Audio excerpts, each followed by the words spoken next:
Welcome to episode 14, I think. No, it's 15. No, you're right. This one is 15. Right, okay. Episode 15 of the Other Star franchise. The anti-fascist Star Wars podcast where a couple of Trekkies from the Star Trek fandom discuss Star Wars. We are currently watching our way through all of these Star Wars shows, movies, and animation in chronological order, leading up to the release of The Mandalorian and Grogu movie.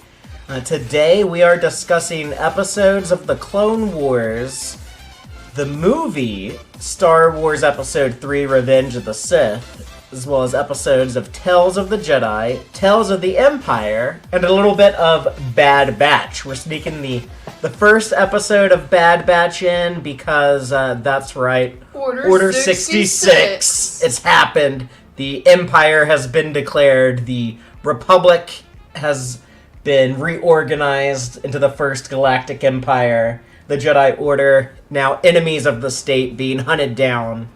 And the clones betray their generals. So a lot of shit happens. The twins are born. Maul is on the run. Ahsoka goes into exile. Big events. Mm-hmm. So this is a big show for us. I've been really looking forward to doing this episode of this podcast. This was what I was most looking forward to in this project so far. Because we get to talk about some of the best Clone Wars, some of the best Star Wars animation.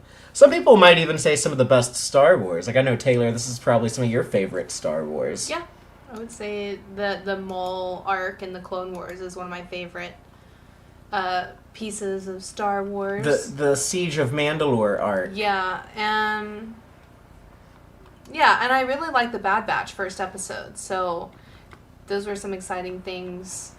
And this was my least hated prequel movie, too. So, and especially, like, with the context of everything else, like, I really like this movie. So, if I was watching the prequels, just watching the movies, I think Phantom Menace would still be my least disliked one. I don't like that one but much.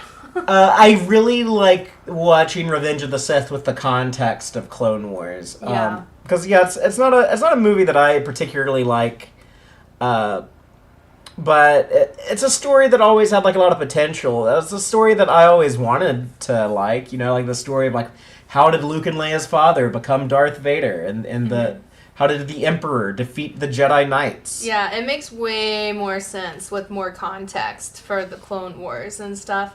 And I like the way that you showed this to us, where you were pausing, like, literally we'd watch 7 minutes of, like, Old Friends Not Forgotten, and then jump to Revenge of the Sith and watch 20 minutes, and then go back to Old Friends Not Forgotten. So everything was, like, in line and was happening, like, as it was happening, and so that was really fun. That's the first time I've ever watched it that way. For the most part, there's some really cool edits of the movie like that, but, you know, I wanted to have it in good quality. I wanted to have, like, the 4K HDR on Disney Plus, and the animation is so incredible on those final 4 episodes of the Clone Wars that I feel like it deserves to be seen in the best possible presentation. It honestly should have been released as a movie in theaters. Yeah, instead of the actual Clone Wars movie. This is what the Clone Wars movie should have been. Because, like, the animation quality is actually, like, feature movie caliber, unlike in 2008. And you have that suspense of, like, well, what happened with Ahsoka at this time, you know? So I think it would have drawn in, like, the Clone Wars crowd that had been waiting for Season 7 for so long. Or, like, more resolution to Ahsoka's story, anyway. Yeah, I mean, I don't think you could have done, like, a big, I don't know, maybe you could have done, like, a big, release like they did with the Clone Wars movie, but, like, even if it was just, like a Fathom event, we're just gonna do, like, these few special screenings of this. Mm-hmm. I kind of wish that they had done something like that, but,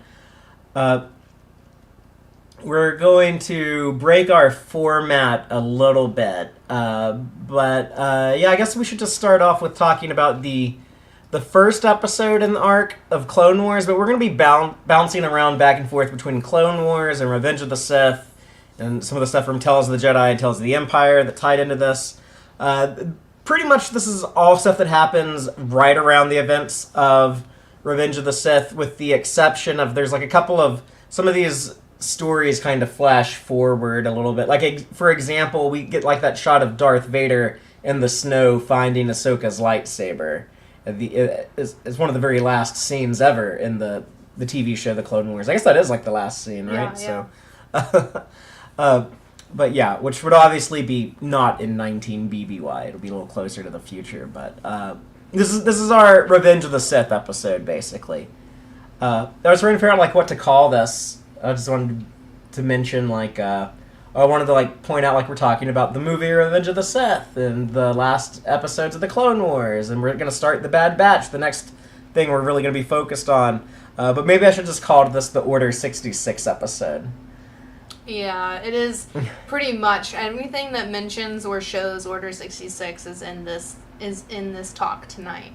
Yeah. Oh, except for like the comics and video games and all that other stuff. But the shows and movies and animation, the stuff this podcast is made for. So literal over here. But yeah, movies, shows, and stuff. Well, anyway, so Old Friends Not Forgotten. Yeah, Season 7, Episode 9 of Clone Wars. Taylor, tell us what happens there, and then I'll explain the Revenge of the Sith parts. Okay. Ahsoka and Bo-Katan contact Anakin Skywalker and Obi-Wan Kenobi, asking them for help in apprehending Darth Maul in his new hideout on Mandalore. While Obi-Wan is apprehensive, Anakin and the 501st give Ahsoka a warm welcome until news arrives that General Grievous and the Separatists are attacking Coruscant. Upon Anakin's suggestion, Rex, field promoted to commander, and part of the 501st accompanies Ahsoka to Mandalore, forcing Maul's loyalists under Gar Saxon into retreat. Bo-Katan apprehends Prime Minister Almec, while Ahsoka follows a trail into the city's tunnel network, only to walk right into a Maul trap.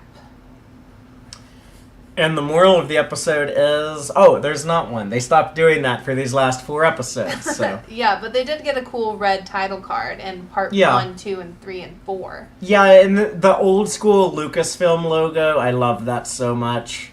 Because I'm someone who watches the despecialized original trilogy, and I don't like seeing the new Lucasfilm logo. I want the old one. Yeah.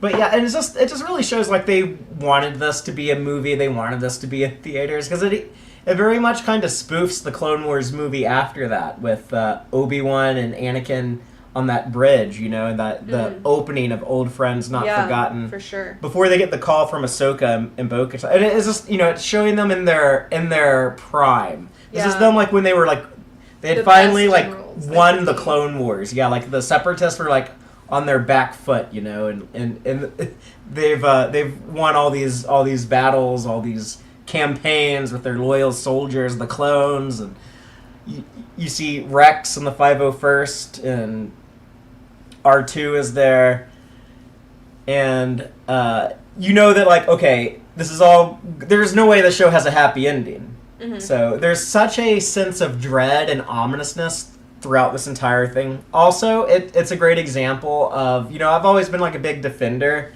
of the idea of prequels. I get like a lot of prequels are actually not great stories, not just in Star Wars, but in general. But like I never liked the idea of like, well, you can't tell a compelling story as a prequel because you already know what's going to happen. And it's like, no, sometimes it's like seeing the process of how things play out, even if you know the end results, can be just as compelling. And there's like this is like a great example of that, these 4 episodes here. Yeah, Joel just commented exactly what I was thinking. The tragedy fulfilled. I was just about to say that's part of like Shakespeare thing, like that impending doom, like what's gonna happen and stuff. And I think that actually works pretty good in this specific chunk that we're talking about tonight. They're also these episodes were made like after Rebels had already, like, all 5 seasons of Rebels had come and gone, and they put a lot of things in here that set up Rebels. But it just occurred to me that, Taylor, you saw all of Clone Wars, even season 7, before you saw any of Rebels, right? Yeah. So you didn't know, like, Ahsoka and Darth Maul are going to be alive because they're going to show up again in Rebels and stuff. Yeah, I didn't know. So yeah, like going forward, people watching the Clone Wars, they're probably just going to watch like all 7 seasons straight, like Taylor did. And so yeah, they would know even less about like the outcomes of things if they hadn't seen Rebels yet. Mm-hmm. I guess unless you you watched The Mandalorian, then you know, like, oh yeah, Ahsoka's gonna be running around long after Palpatine. Well, I guess he comes back too. But, that was actually my first introduction to Ahsoka, was in The Mandalorian.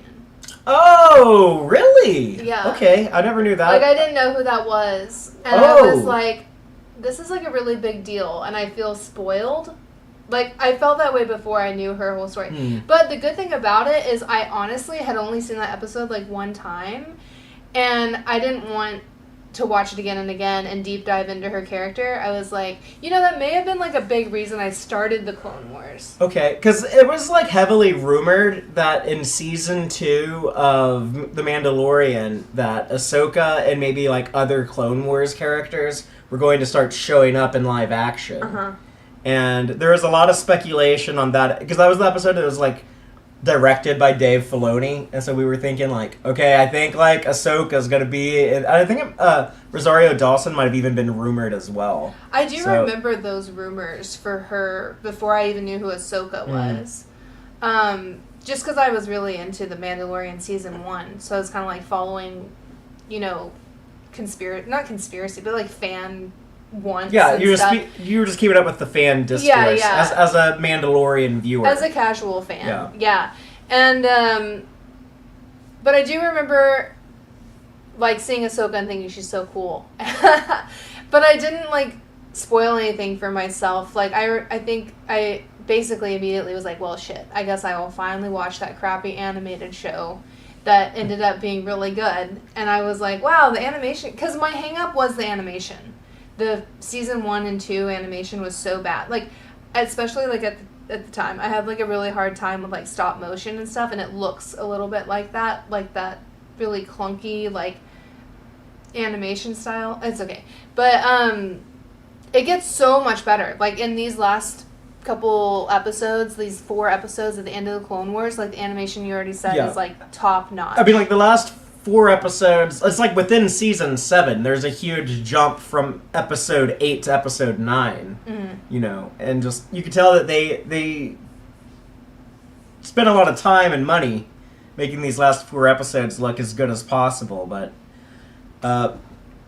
it really pays off on the emotional moments, like that first shot of when Anakin sees Ahsoka on the hologram, when it's like, Bo-Katan and wants to talk, and she's got a mutual friend with her, and it turns out to be Ahsoka. They're also mentioning Fulcrum and like setting that stuff up.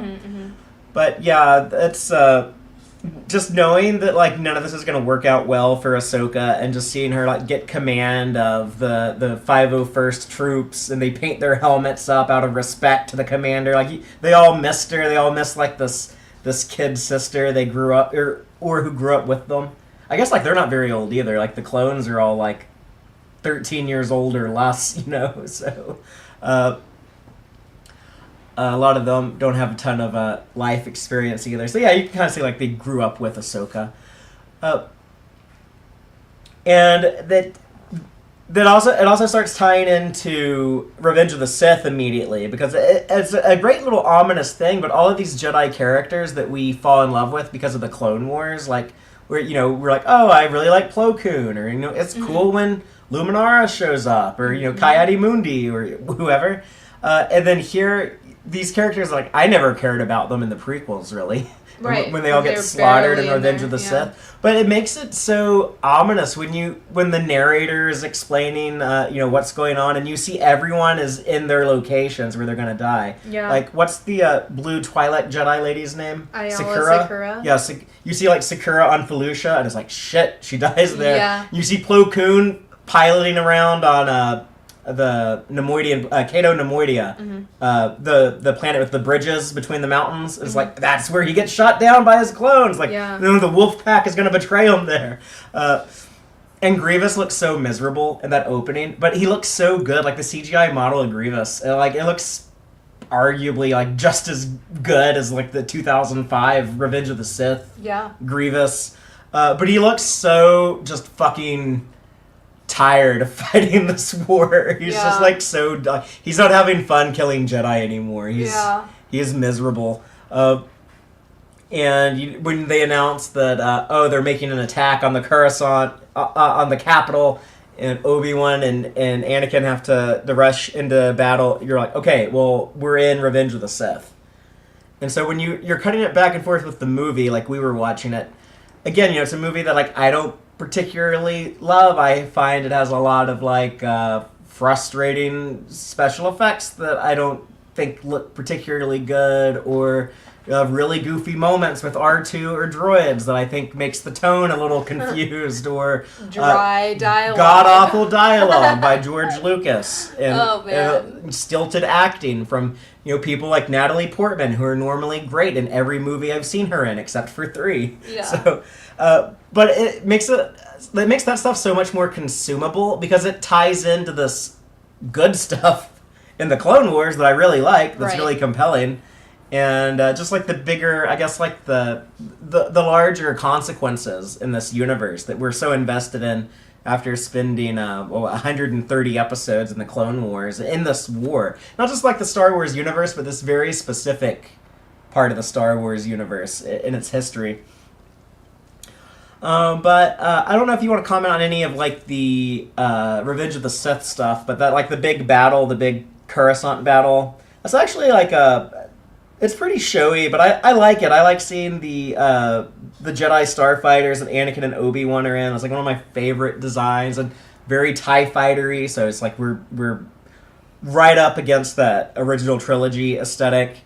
The clone oddball, I care when he dies now because I watched Clone Wars. Mm-hmm. I think it's weird that you see his face that he doesn't have like a full helmet, but like they always had on the show. But there's that lightsaber fight with Dooku, which doesn't look nearly as good as some of the fights we have seen in the Clone Wars, but Dooku is killed. Do it! Yeah. It's also interesting, they confirm in here that Palpatine has talked to Anakin about his mom and the Sand People. Mm-hmm. But it's like that's the only person he can talk to about that. He can't talk about it with Obi-Wan. Right. He can't talk about it with like the Jedi Council.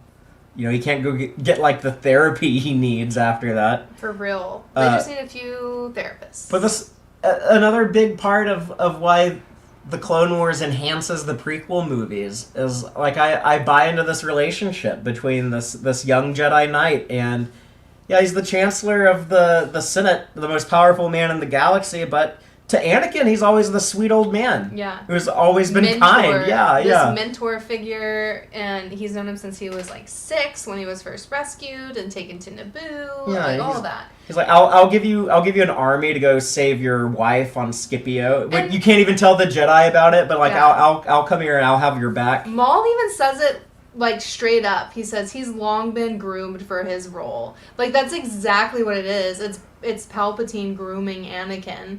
But to Anakin that looks like love and support and listening, but like on top of that just makes it easier for him to be manipulated.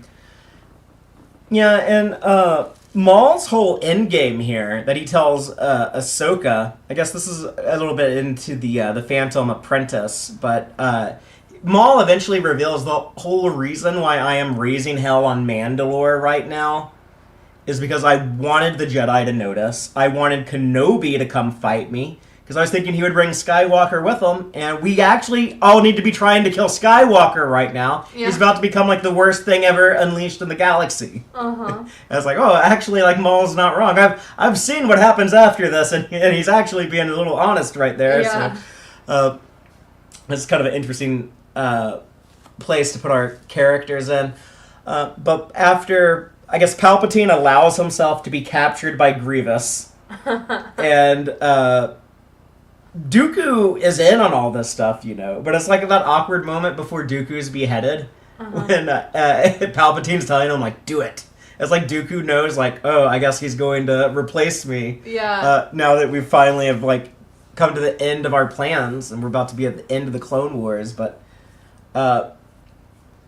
it's always been awkward to me that, like, Palpatine would do that, and then, like, there's Dooku like has time. He could have like been like, actually, that guy's the Sith Lord. He's my master. Like He was in shock. yeah. He was like, I've done, like, literally, he didn't have time to, like, compute anything else because he was having all the flashbacks of all the times that he's done every single thing that Palpatine/Sidious already asked him. But he's over also, and over and over. he's wanted to betray him too. So, Yeah. you know, he told Savage Opress, like, you and I are going to betray my master. Yeah. So I think it's unfair that he's surprised, to be real. Because, like,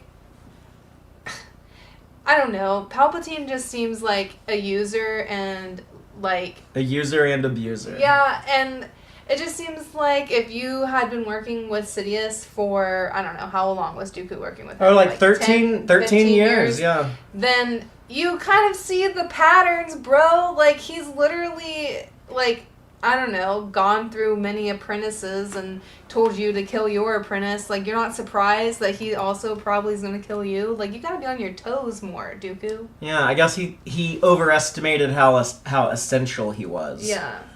But Grievous flees the Battle of Coruscant. Obi-Wan has to deal with him later. But when they land that ship that crashes on the planet... Uh-huh. After the dumb, I always complained about how dumb it was with like when the ship is falling when it's in free fall and they're like running on like the sides of the ship and stuff. Like that's not how physics work. That's not how it would be in free fall. You would just all be floating. I was like, this is just dumb Star Wars physics. If Star Trek ever did a ship in free fall, they'd get it right. And then I saw Star Trek Into Darkness and they got it wrong. With that. They did it right in Strange New Worlds. They did get it right in Strange New Worlds. So I guess in the prime timeline of Star Trek. I must say that is one of the biggest difference between Star Wars and Star Trek is that Star Trek really does try to make it make sense, and Star Wars just doesn't give a flying fuck. No, like, they'll have like sound weapons in space. They're like, just watch the movie, dude. It's fine. Don't think about it. Don't put too much thought in that. The way that gravity works and stuff. But we don't need to know. So this is interesting to me when the ship does crash land and then we get the Palpatine, the Padme and Anakin reunion. Oh, yeah. And it's the first time they've seen each other that we're aware of, like, face-to-face in the same room since Scipio. They broke up. Yeah. And so we know that they've had these holo calls. We talked about that a little bit with the Bad Batch arc in Season 7 of Clone Wars. So we think that she, after she realized she was pregnant, she's reached back out to him, and she doesn't want to tell him she's pregnant until they're face-to-face in the same room, until he's back on Coruscant. But that's the reason why she has been talking to him and like his. Yeah, she's like, maybe we can make this work after all. Yeah, like, oh, it's worth it for the baby. Yeah. She sounds like she's not aware that she's having twins, which. No, they definitely didn't know until she was giving birth. You think that she would have known before that? Like her doctor would have told her. But well, is she seeing a doctor? Because I think it's a secret. Is she just seeing her handmaids? Probably. Okay. They probably are just like and she seems really early, like in all of this. So. But she also has people trying to assassinate her all the time, so she's probably worried about like, I can't let my enemies learn that I have a kid. Like I have to keep this kid secret. If Newt Gunray learned I had a kid, that kid would be fucked. Yeah. So. I don't think that she knew she was having twins. Yeah, okay. At least not in this scene where she tells him about the baby. I don't think... And it's important, he doesn't know until Return of the Jedi that Luke has a twin sibling. Right. So I don't think that was common knowledge. I think that just happened. They were just surprised. But yeah, Hayden Christensen's reaction to that. Everyone gives him like a hard time for his acting in the prequels, and I think his line delivery is not great ever.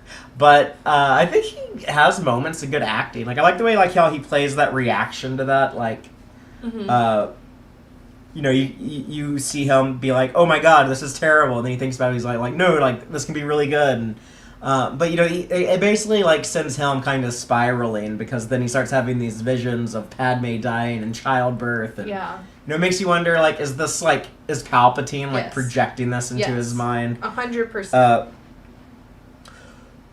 And but basically like he has this obsession with like he doesn't want to like let go of Padme. But before that stuff starts and he just like gets this news, you got to think like he must think this is like the best, like the best era of his life is about to begin. The Clone Wars are wrapping up. The Separatists are about to be defeated. He's back together with his wife. They're having kids, or they're having a kid. Right. And Ahsoka has just come back into his life. He's been so worried about her and missing her. And it's she might act I gave her lightsabers back. I made the little blue crystals in them, and she might re-enter the Jedi Order. They've already offered that to her, and Yoda makes it clear in this arc, that offer is still good. We want you back if you want to come back. But yeah, I guess let's go ahead and go into Clone Wars Season 7, Episode 10, The Phantom Apprentice. What happens then and there? Lots happens, it looks like. Ahsoka faces off against Maul, who mentions Darth Sidious before escaping. Ahsoka relays this to Obi-Wan, who says he had inferred from the recently killed Count Dooku that Sidious is the name of the Sith Lord who orchestrated the Clone Wars. They are very dense, and they just figured this out. Obi-Wan stresses that Maul must be taken alive, as he may be their only chance to learn more about Darth Sidious. The captured Olmec mentions that Maul had hoped to lure Anakin to Mandalore, but is assassinated by Saxon before he can reveal why. As Bo-Katan and Rex's forces lead a final assault against Maul's Mandalorians, Ahsoka confronts Maul again, who reveals that Sidious has engineered the destruction of both the Republic and the Jedi, and asks Ahsoka to join him to stop Sidious. When she demands to know his intentions with Anakin, Maul claims that Sidious wants to make him his new apprentice, and that he had hoped to kill Anakin before this happens. Refusing to believe him, Ahsoka fights Maul above the city, where she rescues him from falling to his death. She then leaves Maul to be captured by clone troopers, despite his frantic warnings that everyone will soon die. Yeah, Maul is really freaked out by what he sees coming from Anakin and Palpatine. The Mandalorians, by the way, they get a lot of screen time here. Gar Saxon, we mentioned his first appearance was actually in that Son of Dathomir comic book. But he comes back in Rebels. But the first time I saw this, I'd already seen him in Rebels. Yeah. You also see Sabine Wren's mom is on Mandalore. And then I think Bo-Katan comes back in Rebels too, and they're dealing with that Mandalorian stuff. So a lot of Mando stuff in Rebels kind of ties in with this. Yeah, and they had already figured out this story before they made Rebels, so it was always there. It was always there. Yeah, when they were writing for Rebels. Some things I really love about this. I love the scene when Ahsoka and Bo-Katan are walking into, the throne room. We gotta find Maul. And he's just there chilling on the throne waiting for them. I think he looks fucking cool. He is such a cool character. Style-wise, he's got a lot of drip and, confidence and swag. And I really love that scene where he's well, I'm here. And I love that he offers to side with Ahsoka.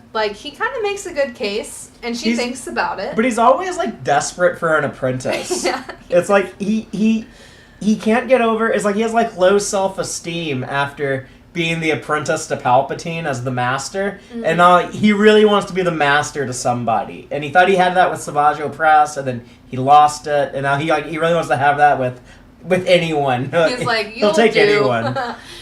But I like that he really tried to pick at Ahsoka's, potential hate for the Jedi. She doesn't have that there. Definitely, I think she has a lot of pain there, but she's definitely not gonna, go fight the Jedi with Maul because of what they did to her. She's definitely, bigger than that and, has thought through it more, you know what I mean? But Maul is, specifically trying to target that incident where they abandoned her and had her... on trial or whatever, and that's why she left. And he's, trying to wedge a knife in that to try to get her on his side, and it doesn't work, and I love that. And I love their fight.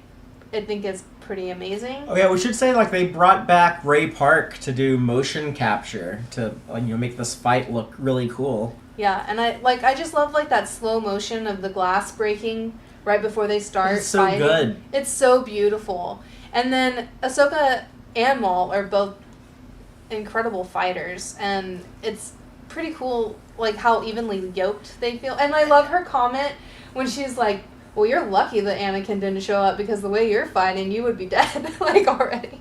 It's but like, man, she's so cocky. This girl who's, like, had to be this child soldier who's had to give up so much to be in the Jedi Order, had to give up, like, any hope of, like, love.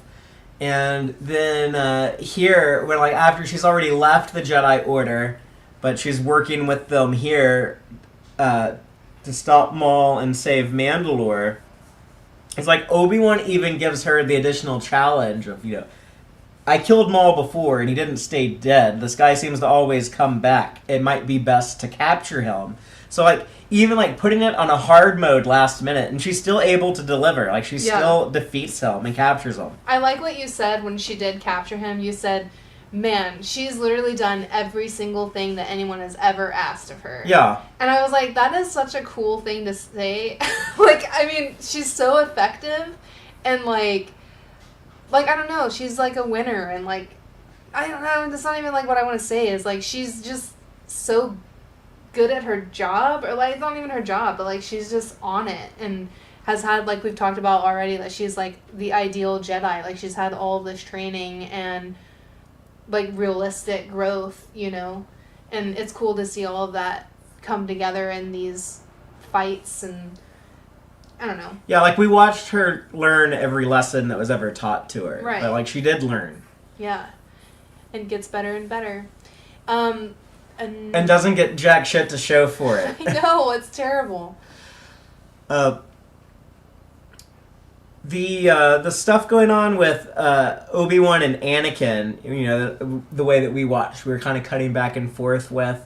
But, like, Anakin goes to Yoda, and he's at, you know, telling him, like, I'm having these bad dreams of something bad happening in the future. And Yoda's just like, yeah, if you're worried about losing someone, just get over it. Just don't miss them. Yoda's a terrible person to talk to. It's a big ask, but, like, if you ask, like, I don't know, like a Zen Buddhist, they might tell you the same thing. Okay. In this very, like, tranquil, meditative state. But the thing is, if you're Anakin, and you're having these dreams, and you've had this happen to you before, and talked to people about it, and they didn't do anything, whatever, and then his mom dies, right? Like, that's just, like, nail in the coffin, and then he goes and does it again. He's like, hey, guys, I'm having visions again. Remember last time it, like, really fucking sucked? Maybe we could do something about it this time? And then Yoda's like, no. Like, why? First of all, this is why Chancellor Palpatine is so close to Anakin, because of shit like this. Yeah, because he's like, I'll actually help you save your life. Yeah, and he's like, we'll talk about it. Like, let's discuss. Okay, you're having visions? Like, that sounds bad. And, like, even if he is, like, I know he is grooming him, but, like, that's the reason it works, though, is because the Jedi suck, and they're not providing that emotional support and, like, problem-solving skills with their people. And then also, the situation Anakin's put himself in, like, so much of it he has to hide from the Jedi Order. Right. So even if he could trust in them, he wouldn't be able to trust in them. Yeah. And so, you know, that's why I'm so anti-Jedi Order, and a lot of Yoda hate is just because it's like, man, if y'all were just, like, emotionally mature, like, y'all act like you're emotionally mature, but you're not. You're actually just emotionally suppressant and expect everyone to be that way. And it's like, no, like, maybe, like, have some therapists and talk about emotions more openly, and, like, allow failure and pain and grief, and, like provide tools for, like, working through those things instead of just forcing everyone to suppress them and be like, emotions don't need to be involved, blah, blah, blah. There's not emotions, like, it's attachment. Well, either way. Like, they have problems with both, it sounds like. But anyways, Anakin going to Yoda just seems like a really stupid thing for Anakin to do. It was like, Anakin, you already know what he's going to say. Like, don't go to him. But as much as I don't like a lot of these Revenge of the Sith scenes, I think Ian McDiarmid is a really good actor in a lot of it. You know, like when Anakin is at, like, the space opera and they're and talking to him, and it's so terribly written. Did you ever hear the tragedy of Darth Plagueis the Wise? He was so dark and so wise. It's like George Lucas just shot out, like, a first draft, and then that's what they ran with. But Ian McDiarmid, like he really sells those dark, twisted moments of like the seductive Palpatine, and you can kind of see him like adjusting as he's like reeling them in, like pulling them closer and closer. And the way he kind of slowly reveals, they've had all these conversations over the years, but he hasn't revealed, like, I actually know a lot about the Force, and, the dark side ain't that bad. I know this is going to sound crazy, but I'm a Sith Lord. Yeah. I think it's done so much better with having more Clone Wars interactions with Palpatine, but yes, this all makes so much more believable, like, for him to, like, ease into the Sith stuff and the Force stuff at this point, because he knows he needs Anakin to be his apprentice. Like, it's like final push at this point, because, like, if he doesn't have Anakin, he doesn't have an apprentice, because Dooku's dead. So, it's basically like, I've got to turn Anakin and flip him quick now, and, like, get all this shit out here. I'm going to give him these visions and, like, force him to feel cornered and take, feel isolated away from the Jedi, and that the Jedi hate him and stuff. And it's so easy to do that, because the Jedi make it so easy, that when it's time for Anakin to, like, know everything, like, he's gonna easily fall. Like Sidious has done such a master job at setting it all up to where Anakin literally has no choice. It's like, okay, well, you do this with me, or I'll just kill you. He doesn't say that, but obviously, like, if Anakin chooses not to go with Sidious, like, he's just gonna die. But Sidious has made it, like, he's so confident in his work, all of this grooming that he's done for, like, 15 years or whatever. Like, he knows Anakin's gonna turn. Well, before that, they separate Anakin and Obi-Wan by sending Obi-Wan on the hunt down Grievous mission. Mm-hmm. And there's that scene where they say goodbye to each other, and it's kind of notable because it's the last time they meet each other as friends. Mm-hmm. But then shortly after that, there's a scene of Obi-Wan on his Star Destroyer with Commander Cody, like getting ready to go to Utapau and look for Grievous. But right before that, we were watching in the I guess that was in The Phantom Apprentice, when Ahsoka is on a holo call with Obi-Wan, and he's just, like, letting Ahsoka and Bo-Katan know, like, what the Jedi Council knows about Sidious. They think he's the Sith Lord who started the Clone Wars. He's been playing both sides against each other. So it kind of sounds like the Jedi, like, they've gotten to a point to where, like, it finally, like, wouldn't be that, it would be believable if the Supreme Chancellor was the Sith Lord. Like, anytime before, they would have been like, that's crazy talk, that's fucking insane. Mm. Like, that goofy old geezer, he's just like a politician. Oh, another thing that really pushed Anakin towards Sidious too was them asking Anakin to spy on the council, right, on the Chancellor. So but that was their reaction to him. He was like, I'm gonna overstep more of my authority, because that's kind of this oddly realistic thing, compared to the actual fascist reality we're in. But yeah, the more and more executive powers is I'm gonna overstep the limitations of my office. And I'm going to take it so far now. I'm going to start appointing who's on the Jedi Council. Yeah, insane behavior. And and when they have that scene of, like, appointing Anakin, but then, like, Mace Windu, it's like I was saying, like, he's always been an asshole to Anakin. Yeah. And then here, when, like, he's like, well, we're not gonna grant you the rank of Master. But think about, like, from Anakin's perspective, like, when he was thinking, like, man, everything is going to be perfect. Like, he's thinking, like, I'm going to have Ahsoka back. I'm going to have my wife back. The war's going to be over, and I'm going to be a Jedi Master on the Council, like I always should have been, because they should have just, like, made Ahsoka a knight instead of expelling her from the Order. Yeah. And, like, he's thinking, like, I've become, like, this great Jedi, I can be, like, this good husband and father, and no one has to know that I mass murdered a village of people one time, and the war will be over, and we can all just move on with that dark past and have a peaceful, happy life. Yep. But no, Mace Windu is like, no, you're not going to be a master. We're not going to grant you the rank of master. But it does make sense. And that is what is so annoying about Anakin, is, like, he's so entitled and bratty about this, like, because they even do explain. But I feel like with the context of the Clone Wars, he's not entitled or bratty. He's like, no, I should be a master. I just trained like the best Jedi Knight ever. No, I agree with that. But I think, like, in this moment, when it's like, oh, well, he's been appointed by Palpatine to be on the council, that is why he can't be a master. It's not because he's on the council. It's not because, like, oh, the Jedi are allowing him to be part of the council. It's because the Jedi aren't the ones who wanted him in the council. Well, it makes you think, like, do they even consider him part of the count? Like, are they even gonna, like, count his vote? It's like, okay, yeah, you can, like, be here, and we'll, like, say your name when we call attendance, and then we're just gonna ignore all of your input. Right. But I feel like from Anakin's perspective, he should be able to be like, well, it is a weird way to be joined in the council. Like, I wouldn't want to join a council that way.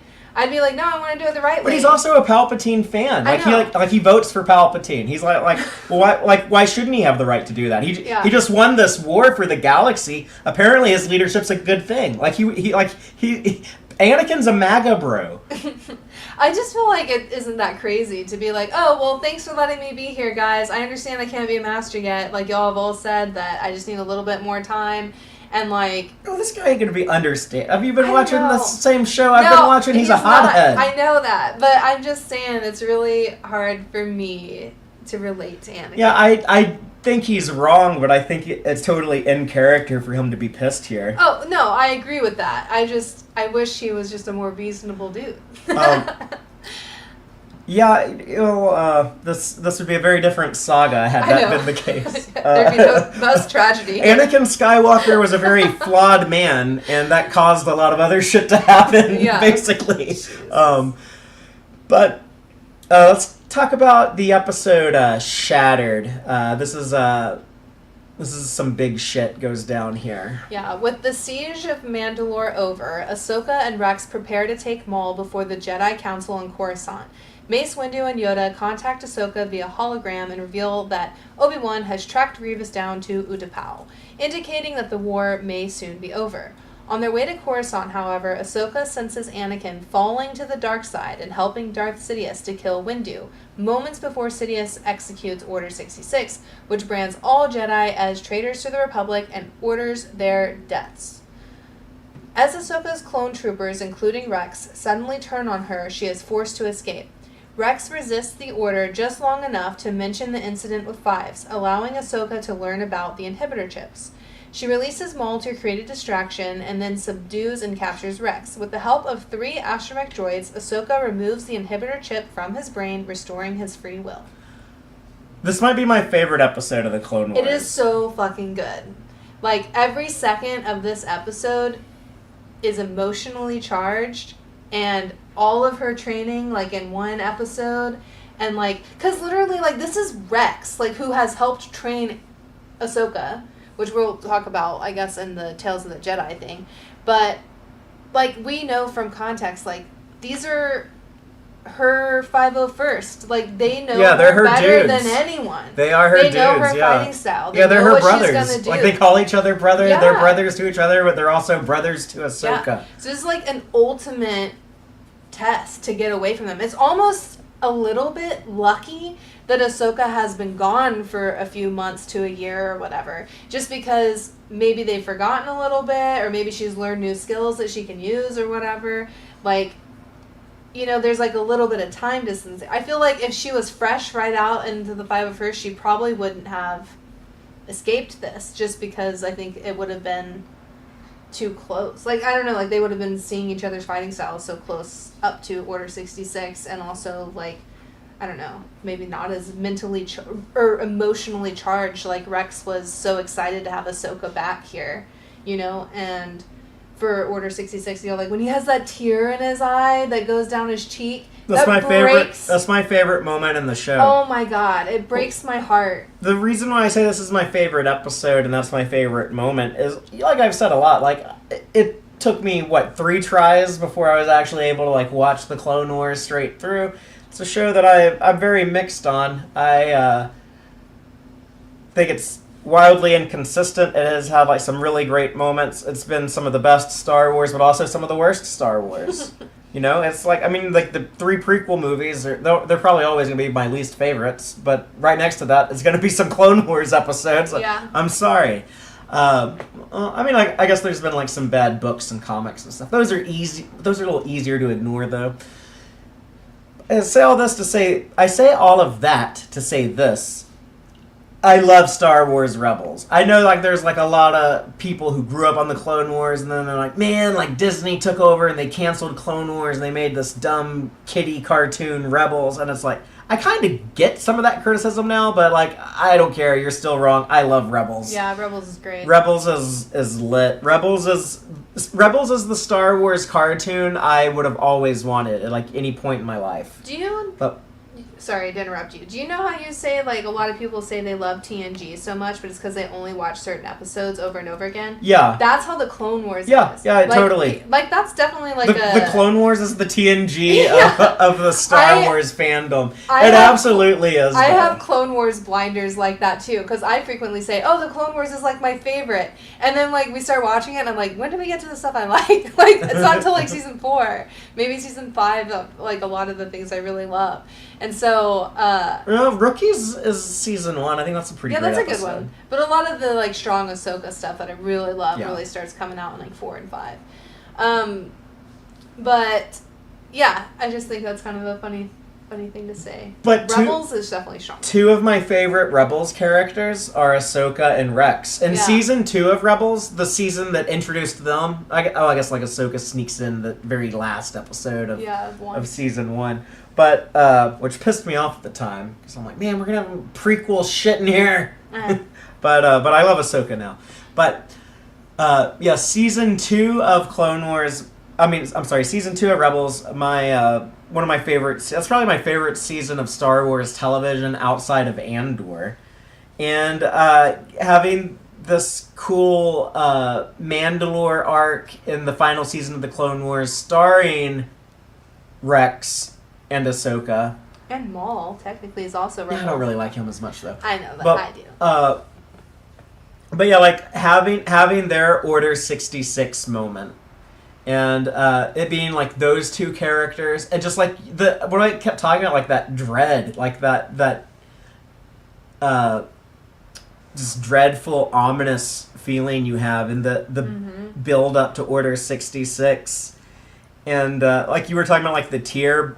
But also, it very much mirrors Umbara when Rex pulled the blaster on Jedi General Krell. It was actually Dogma who shot him. Oh, yeah.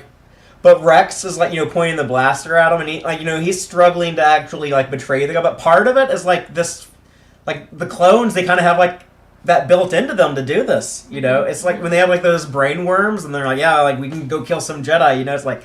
This was always something they were designed to do eventually, and it just Rex, like, struggling to fight against that when, like, every part of his being is forcing him to take this action, and all he can manage to say is find 5s, but it was just enough. Like, all she had to do is, like, go, like, look up the files on 5s, but it makes all of that stuff way back in the Order 66 conspiracy arc.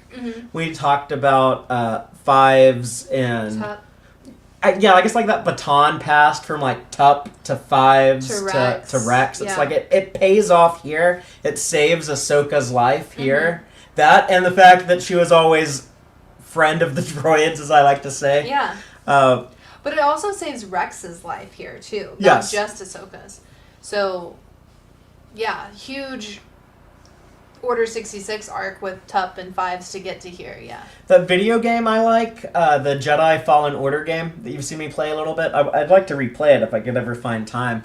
But you see that character, he was a Jedi Padawan during Order 66. And it's tragic to see that in the game. There's, like, a flashback, but, like, it's very similar to what happens in this Bad Batch episode we're about to talk about with Kanan. With Caleb Doom. Oh, yeah, before Caleb. He's Kanan Jarrus. That fool had 2 cool names, though. Those are both badass Star Wars names, I think.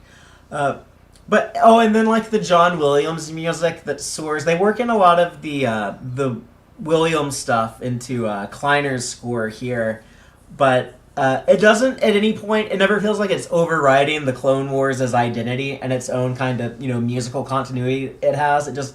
It really feels like you're watching like these two layers of the same story. And they're happening simultaneously, but sometimes there's like musical cues, like when the music when Anakin marches on the Jedi Temple. It's like you hear some of that here in the Clone Wars.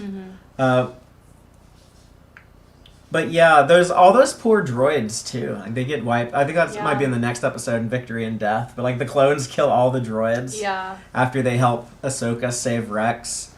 And then in the Revenge of the Sith, you also have their I guess like the big fight between Palpatine and Mace Windu right before Order 66 is. And you see Ahsoka hear that in Shattered. Like, it's not clear what she's actually able to comprehend from that. Right. But like she's definitely like aware like something changed. Like Maul can feel it too. Big changes. Yeah, there's that shot of him. He's captured in that thing, the Mandalorian prison thing from back when Mandos had to capture the Jedi. Yeah, I guess they never learned. Anakin has a trick for how to freeze someone in carbonite and make them survive the process and thaw back out. But no one else seems to know how to do that. That was just Anakin's thing when they snuck onto the Citadel, and then he knows it again in The Empire Strikes Back. Those ancient Mandos didn't learn that, apparently. But, convenient for Ahsoka, because then she can use Maul to be her distraction here. Yeah. And turning him loose on the ship. Dude, he's brutal. But there's a parallel between that, like Maul running around this Republic Star Destroyer. Yeah, our cat lady is chiming in. But he's like just running through the innards of this Republic thing, destroying it, tearing it up. And like they know people on the ship, like the clones, like they know something's afoot, like they know they have this enemy, but they can't like track them down or find them or whatever.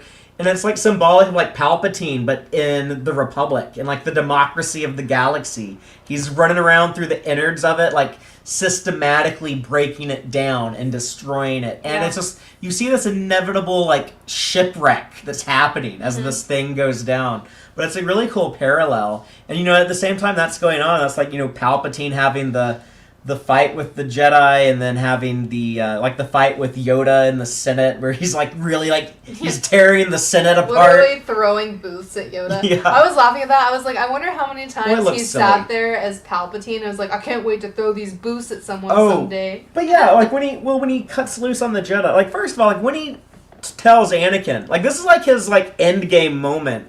Like this is like his point of no return. This is crossing the Rubicon. This is the die has been cast, is like the quote.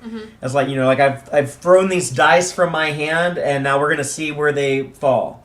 But yeah, Palpatine made his confession to Anakin, and then Anakin goes back to the Jedi Council, and Mace Windu is like, okay, if this is true, then you'll have earned my trust, and I'll stop being an asshole to you. Basically. He does basically say that. He tells them, stay put, stay there. But it's like a big deal. They were already like talking about, like after Anakin left the room during the holo call, which by the way is so tragic that Ahsoka and Anakin miss each other. Yeah. That's the other cool thing is like when there's like that holo conference earlier, and you see part of the conversation with Anakin and you see part of it with Ahsoka. But Mace waited till Anakin left the room then, by the way, but he was saying like, I sense a plot to destroy the Jedi. Like we might need to take over control of the government. And Yoda's like, that's some tricky territory, to a dark place that takes us. Yeah. But like here, like their hand has been forced, and they've allowed themselves to be caught in this trap. Because of how they've been tied into these institutions, and that's.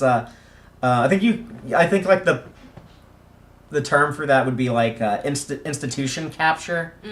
But when Mace Windu shows up to Palpatine's office with Kit Fisto and those two dudes with horns. Yeah. One was like 10 or 10 or whatever. But I don't know. They don't really last long in this fight. And they didn't get enough Clone Wars appearances that I care about any of them too much other than Kit Fisto. Right. We'll never see that grin again in this franchise. Sad. Yeah, it is sad. But, yeah, this is what Palpatine has probably wanted to do this, like, every single time he had one of those meetings with, like, the Jedi Council in his office. Like, he's had, like, these lightsabers hidden in his puffy sleeves, and he's wanted to just, like, pop those red bitches out and slice some Jedi up.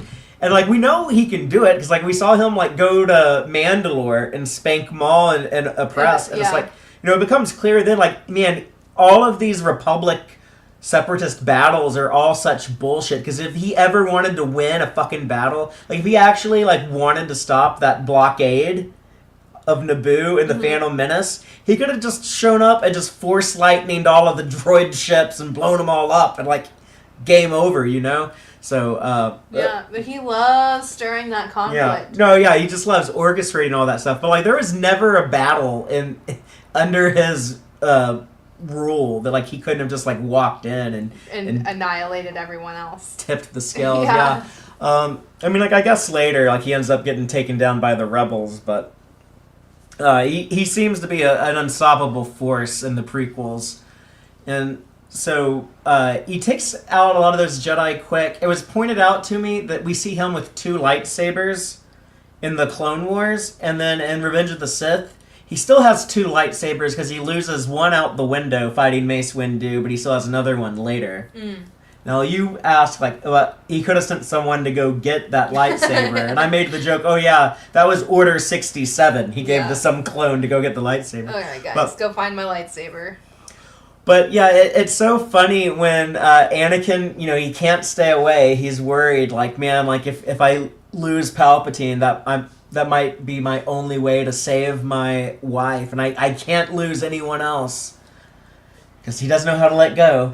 So, like, he runs over there, and then, like, Palpatine, like, scrambles to get in position in the window to look like he's on the verge of defeat against Mace Windu. Yeah. Manipulative bitch. Samuel L. Jackson looks kind of cool with his, you know, purple saber and his robe big blowing cape in the wind. Yeah, but, like, you know, that's that crucial moment that it cracks me up, honestly. But it's the payoff. It's the climax of just non-stop Mace Windu being an asshole boss to little Anakin. Like, didn't even want him to be trained back in the Phantom Menace. Yeah. And then sweet old Palpatine. Just like that moment that Anakin left his mom, left Tatooine, and he arrives on this new planet, Coruscant, and there's this friendly old man there to greet them, you know? It's just like, ever since then, he's just been this sweet old man. And then who was the not-so-sweet man bitching about him immediately?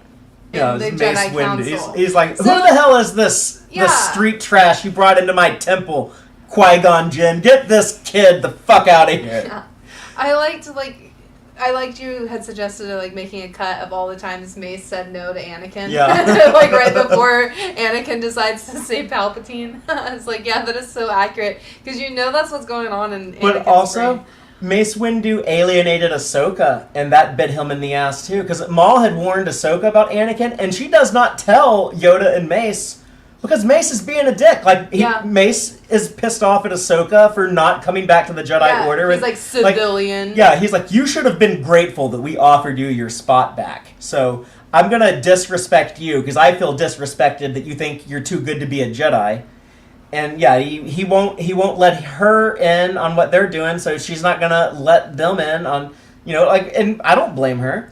And this is why I also don't like Yoda, because he watches this happen. He sees Mace Windu do this over and over and over. He's too passive. He doesn't correct his behavior. As the oldest Jedi, Yoda should have that seniority and privilege and rank, I guess, to fucking tell Mace Windu to shut the fuck up sometimes. Yeah, he's too passive. He wasn't aggressive enough. This is something that women talk about with men all the time, just like have a real world situation here.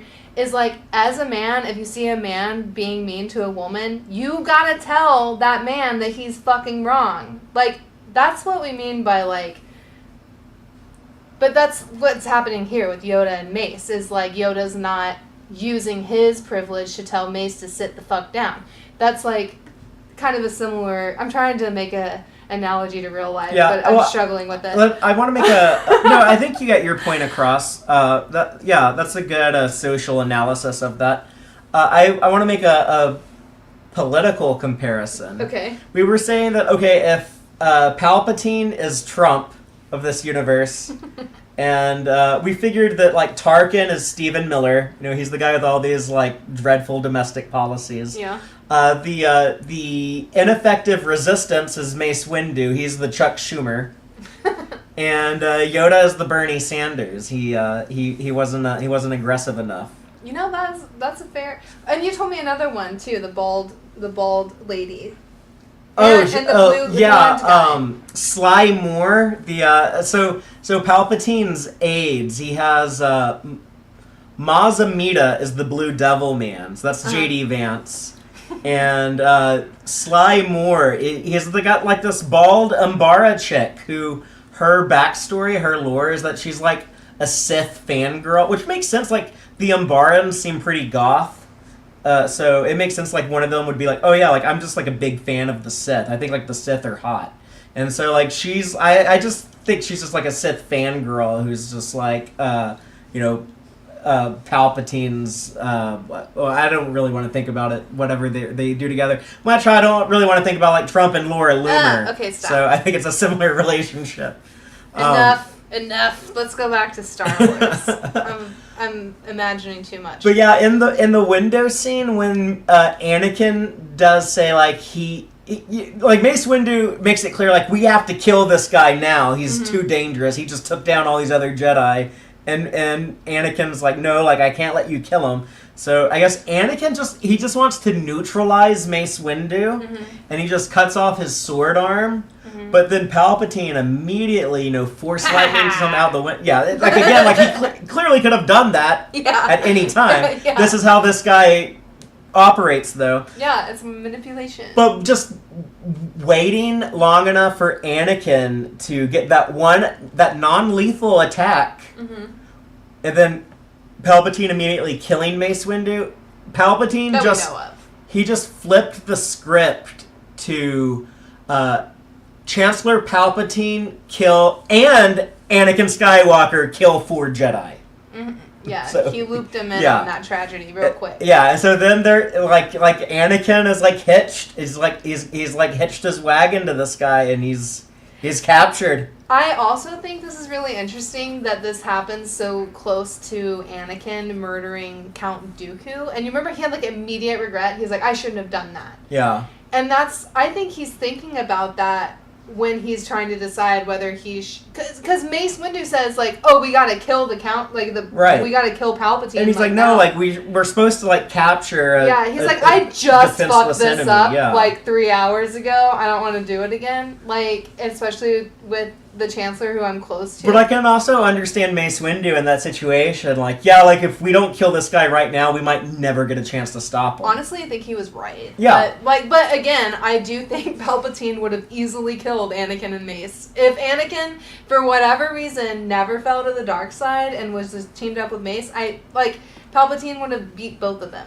There's just a lot of awkward stuff in some of that fight and that conversation. And then, like, the moment after that when Palpatine names Anakin Darth Vader. And I like seeing that more in the Clone Wars episodes where it's just Ahsoka getting these Cliff Notes, little sound bites from it. Yeah. Because, you don't get to see, like, all the clunky stuff. Yeah. So,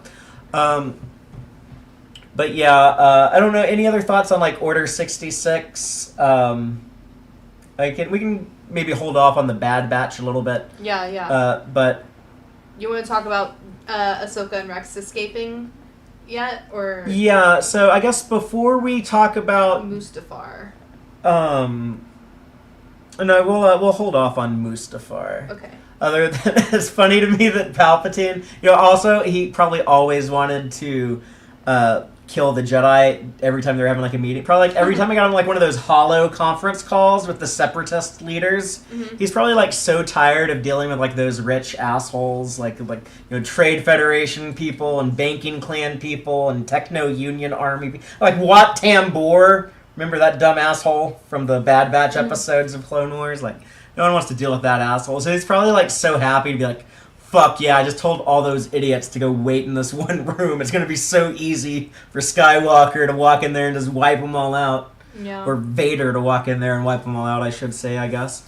Oh, and then like when Anakin is leaving Coruscant to go to Mustafar, and he goes and he tells Padme, he's like, the Jedi have betrayed the Republic, and my allegiance is to the Republic. Yeah. So, and then when R2-D2 is like catching up 3PO, and this is like after like youngling murder. Yeah. And then like 3PO is like, well, he's under a lot of pressure, R2. And it's like, Jesus Christ, you 3PO. Dude, I'm pretty sure R2 was going beep, beep, beep, beep, beep, because he doesn't want to go with Anakin. He's like, I don't want to commit more war crimes with this guy. I don't want to be complicit in all this. But yeah, I mean, that's like the other thing. Like right after, Anakin, you helped me kill 4 of the Jedi Council members. Now go murder a bunch of children at the Jedi Temple. He's just like getting him implemented and more. Like after that, like he's got to like hope that Palpatine wins. Like I hope this guy becomes Emperor, or else I'm going to space prison forever. More like space execution. Jesus. Yeah. But like, it's also really fucked because Palpatine puts Anakin in the situation to be under surveillance, killing all those babies. And really, that is. Like, there's like a scene where Obi-Wan is like going to look through the surveillance system. Yeah, and Yoda's like, you don't want to see it. Yeah, I was like, Yoda, stop being a little bitch. Like, he needs to fucking see that. And don't try to cover it up. Like, so many of your problems are because you've covered up shit. Like, oh, the clones were actually given to us by the fucking separatists. We'll just not mention that to anyone. Like... Yeah, Yoda compartmentalizes. He wants to cover up too many things. Yeah, that's so crazy. But that's the Jedi of the original trilogy. Look how long it took them to tell Luke about who his parents were. And even then, like, they only told him because Vader told them. Like, Vader beat Yoda and Ben to it, you know? Yeah, because they're cowards. I'm telling y'all. They don't want to deal with it. These elder Jedi kind of suck. It's like the same guy who, like, Obi-Wan did try to talk to Anakin about Ahsoka in the Crystal Crisis arc that we talked about a while ago. When, and Anakin is just like, there's nothing to talk about. And Obi-Wan's just like, oh, I suppose there isn't. Like, he didn't, like, try very hard, you know? It's like, that's the same guy who didn't want to tell Luke the full story about Anakin, you know? He literally died so he wouldn't have to tell him. Like, in the perspective, like, Luke is asking all these questions, and Yoda's like, stop asking me questions. And then he's like, God damn, Luke won't stop asking me questions. How do I get out of this? He's like, I guess I'll die. Like, I don't have to answer questions if I'm dead. Yeah, like, that guy survived over 900 years, and then, like, Luke just him. being cornered and asked questions. Yeah, Luke was like, hey, how about some accountability? And Yoda said, nah. It all caught up to him.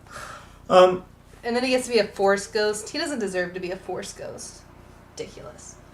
But yeah, Anakin goes to Mustafar and cuts down all the Separatist leaders at the same time Palpatine gives the big speech that we also see in the Bad Batch about we're going to rebrand and become the Empire. You know, you get the Natalie Portman moment of like, so this is how liberty dies. Such a good line. I kind of love the confusion of like switching from the Republic to the Empire because I feel like that's so realistic. Like it comes up several times in the in the episodes and movies that we're watching in this episode, but in the Bad Batch it comes up. In the Bad Batch it comes up, and it's just kind of like they're like, what? The Empire? What? The Republic? What? Like, I think it's really funny. Like, I think that's really realistic to have like a rebrand and be confused as shit, you know? Like, you weren't looped into this. You're just finding this out as like a soldier, like on the boots on the ground.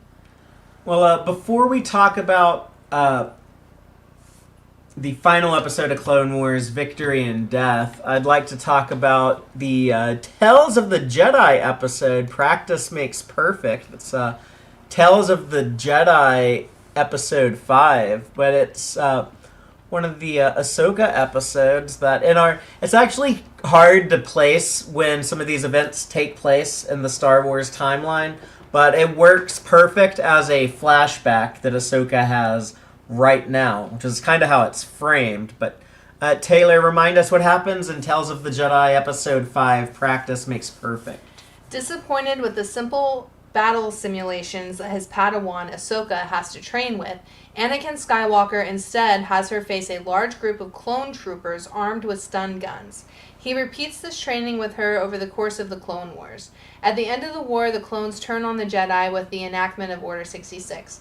Ahsoka uses the skills she gained during these drills to survive the attacking clones.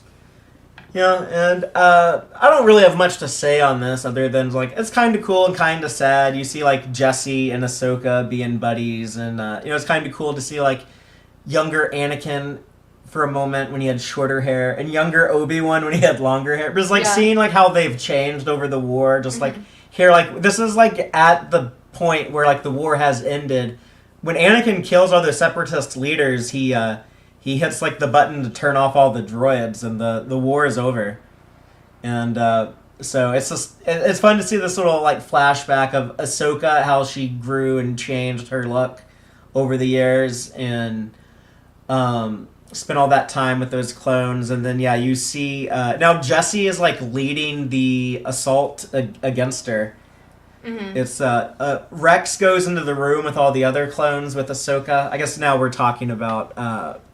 Resolve. So go ahead and remind us. Or no, that's Tales of... I'm sorry, not Resolve. Sorry. Victory and Death. Yeah, we're going to talk about two lists up. But we'll talk about Resolve after this. But so in Victory and Death, that's, I guess, the official final episode of the Clone Wars. Yes, ma'am. As Ahsoka and Rex try to escape from the cruiser, Maul destroys its hyperdrive, causing the vessel to drop out of hyperspace and into a nearby moon's gravitational field.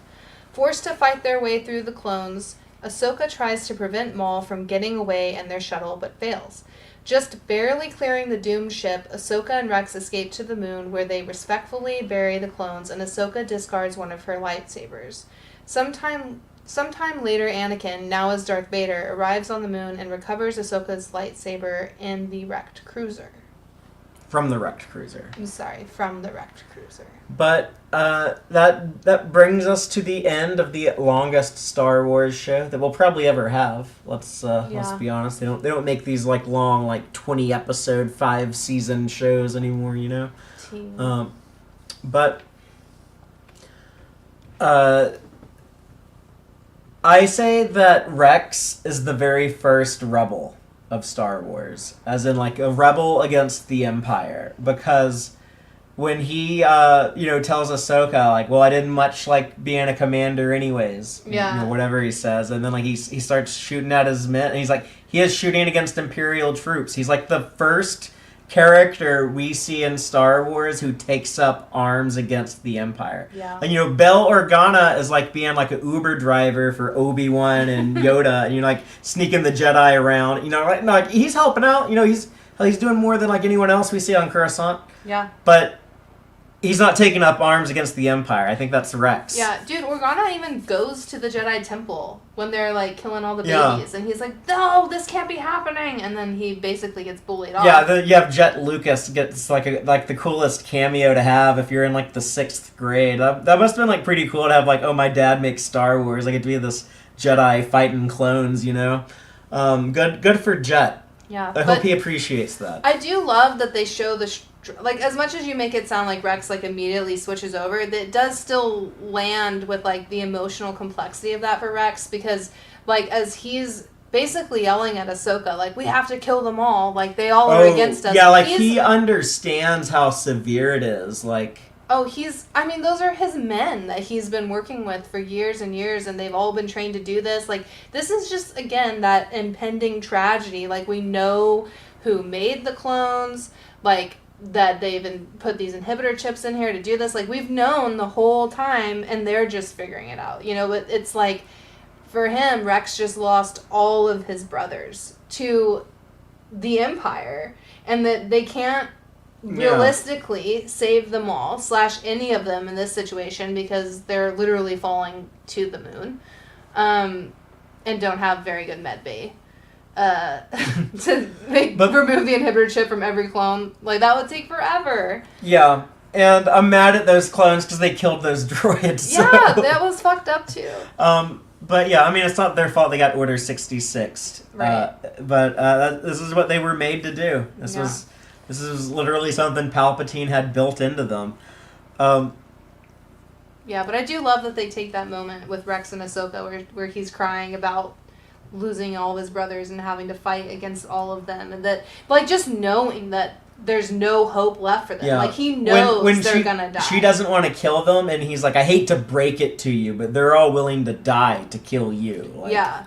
Like, just like killing a Jedi has just become like the most important thing to them. I do think it's a little bit... Oh, go ahead.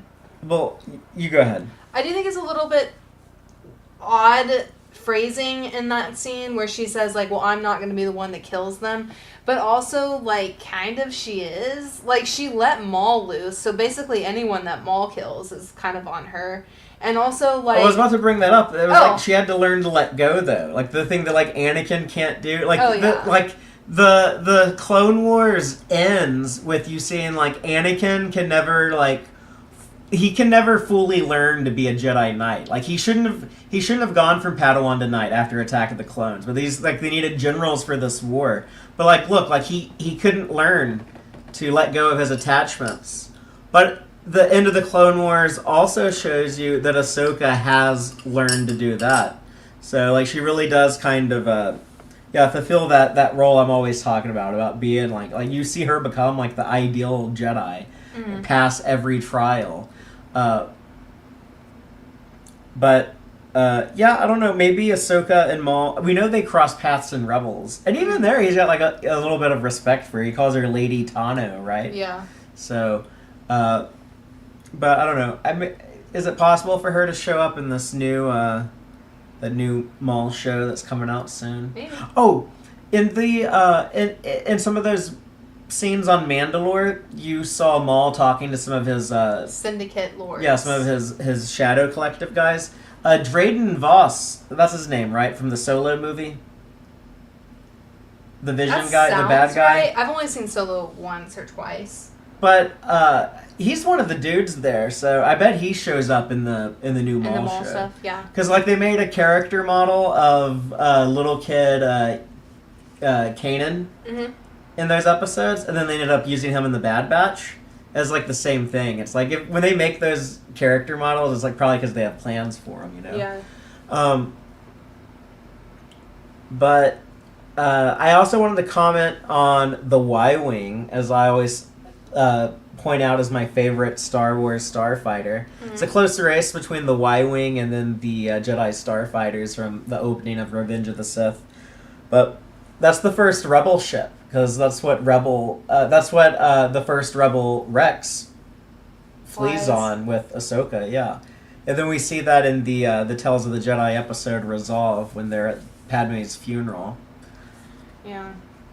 Another thing I want to bring up in this is I love the animation of the ship dropping out of hyperspace with, like, it's, like, immediate, like, just drops. And it shows up real fast, like, on the screen, but then all the dust and debris that's, like, trailing behind the ship looks so cool. It's, like, it's so gorgeous that they can, like, take their time with these long, epic shots. Yeah. It's the same thing with, like, that window breaking on Mandalore, you know? Yeah, and I love Ahsoka and Rex opening, like, that, I don't know, the hangar bay, like, whatever, that they can see the planet, and she's like, oh shit, we gotta get out of here. Like, but I love that they do that. Like, they take the time to, like, sit in this, like, okay, there's no way off this ship. Like, you know what I mean? Like, it's, like, severe stakes, I guess, like, to get off the ship. Like, is definitely crashing into that moon. Like, I don't know. It just looks cool, but it's also scary. And then they take the time to bury everyone, it looks like, at the end. They went in there and they searched for all the bodies they could find. Yeah. It looks like it takes the Empire a few years before they ever bother to come by and pick up. So Yeah. Not sure exactly how many years it is, but it looked like they were deep into the Vader and Stormtrooper era. The events of Revenge of the Sith that we still haven't talked about, I guess, Obi-Wan and Yoda, as we mentioned, they go to the Jedi Temple. Bail Organa, their Uber driver, takes them over there. Yeah. They see the holographic recordings of Palpatine talking to Anakin about, you killed all the younglings, and I'll go to Mustafar and kill all the Separatists. Mm-hmm. It's kind of interesting. It doesn't really show this very well. It doesn't really get this idea across clearly, but I think that must mean that Palpatine came to the temple and, like, gloated over all the dead Jedi corpses. Oh, yeah. Probably when Anakin was done. Yeah. He came over there to give him a new task. Yeah, just to, like, see it. It's kind of fucked up. Yeah. He's killed a lot of Jedi babies already, though. Like, all those babies that he's abducting. Yeah. And he's going to continue these experiments because he's also trying to clone himself. Yeah. Which is part of why he probably wanted Dooku to build up this clone army. It's like, now that he has his empire, he's like, I'm gonna put, like, all the clone research towards me, and we can just recruit stormtroopers, not have a clone army anymore. So I guess also the Mustafar stuff. Yeah, as Yoda fights Palpatine, Obi-Wan fights Anakin. He stowaways on Padme's ship. That is a dick move. Well, he has that conversation with her, too, about, like, he sees that she's pregnant, and he's like... Anakin's the father, isn't he? I'm sorry. But, like, we knew that he knew. Like, he probably didn't know that they were married, but he knew they were more than friends. Yeah. So he wasn't, like, totally shocked. But it's, like, it's also awkward because him and Yoda agreed, like, we have to go kill both these guys. Yeah. You go kill Palpatine, I'll go kill Anakin. Because they say, like, he's beyond redemption now. He's so consumed by the dark side, he can't come back. I mean, I guess. But yeah. Well, Luke proves that wrong. But... okay, but that doesn't excuse anything. No, it doesn't, but, like, it... Like, he should still die. Well... Sorry. He's killed so many people. What if he was, like, put on trial and then convicted and then spent life in prison doing, like, community service to make the galaxy a better place? No, I think this would be, like, the electric chair situation. No, I didn't know you felt strongly about the death penalty. He's literally killed, like, so many children.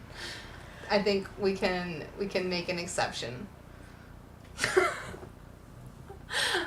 Anyway, I don't really feel like he's redeemed, ever. I mean, I do feel pretty good about Palpatine dying. So yeah, I think that's fine. You're not entirely wrong. We'll get to the original trilogy, but I just don't feel like Darth Vader is redeemable. What about, like, the fight between Anakin and Obi-Wan? Like, I guess you have, like, the argument between Padme and Anakin first, and then... I don't know who you are. Yeah, yes, like, you fucking do. Like, it's basically like you didn't want to admit it, but you're going to have to face it. Your husband is a fascist. Yeah. She's definitely got rose-colored glasses. Yeah. She's definitely a Pisces. But she, like, it was so easy to always make excuses for him, because, like, he grew up like this poor slave boy, and then, like, he devoted his life to the Jedi Order and doing good, but then, like, he loses his mom, and then, like, like, it's probably, like, always so easy for her to excuse. Yeah. And I guess, like, that's, like, the thing, like, her being, like, they're still good in him. It's like she only saw the part she wanted to see, Yeah. I think this is a lesson to all women in relationships out there. Don't be written by a man. That will get you a lot further in your relationship, and maybe, like, break up with him sooner before you're pregnant and before he goes and kills all the Jedi babies. But yeah, like, I agree with you. Like, as soon as he had admitted to not genocide, I always say that, but, like, mass murder, she should have been done. Hello. Like, he's also, like, the biggest walking fucking red flag. Like, he's such a whiny brat. Like, whenever he is trying to court her, like, he's just terrible. Yeah, but I don't think of that as much a part of the character as, like, the Anakin of the Clone Wars, who is also a very flawed character, but on that show he's flawed in, like, more I think, intentional ways, and I don't know, a little bit more not as annoying, you know, when it's like, oh, he's an abusive, controlling asshole. That's it's still bad, but it's not as annoying as being like the whiny brat. Yeah. I just personally think it's very hard to believe that she would stay with him. Like, knowing how badass Padme is, like, in the Republic, like, Senate, whatever. Yeah. Like, it's kind of crazy to think that she's not similar in, like, her relationships. Love is the magic to make the sanest man go mad, as they say. I don't know. I think I liked that we saw them break up in the Clovis arc in season 6. Yeah, like and then that was like one of the best Padme moments. We joked around that what if she was actually like on birth control because she didn't want to get pregnant by this crazy husband of hers. And then Palpatine was, like, giving her, like, some secret fertility pills or something, because he was like, no, I need you to get pregnant. I need this guy to have more tragedy in his life, so... Maybe. I mean, low-key, like, Palpatine has done some crazy-ass shit. Like, that wouldn't be that nuts to think that Palpatine did, like, try to pull some strings there. Yeah, like, he cloned an army of men with, like, chips in their brain. And insinuates that maybe he or Darth Plagueis, like, midi-chlorianed Anakin. That is, that is a thing that, I guess, like, there's that famous novel, Darth Plagueis. I've never read it, which I think it confirms in there that Plagueis and Sidious did something to create Anakin like that. I might be wrong, but I like to think that he's just like a creation of the Force. That was just what I think like the explanation actually is that Plagueis and Palpatine, they move the center of the Force closer to the dark side. They're just trying to like shift everything closer to the dark side. This is like reposition that as the new center. And like to create balance, it creates Anakin to restore balance. Oh well, that didn't go well. Well, it ultimately does restore balance after all the Jedi and all the Sith die. And then it's just like Luke. So this is basically Noah's Ark. Yeah, it's kind of like the Force is just going to flood all of the... They're just going to send Anakin as the flood to wipe out all the Force users. I guess so.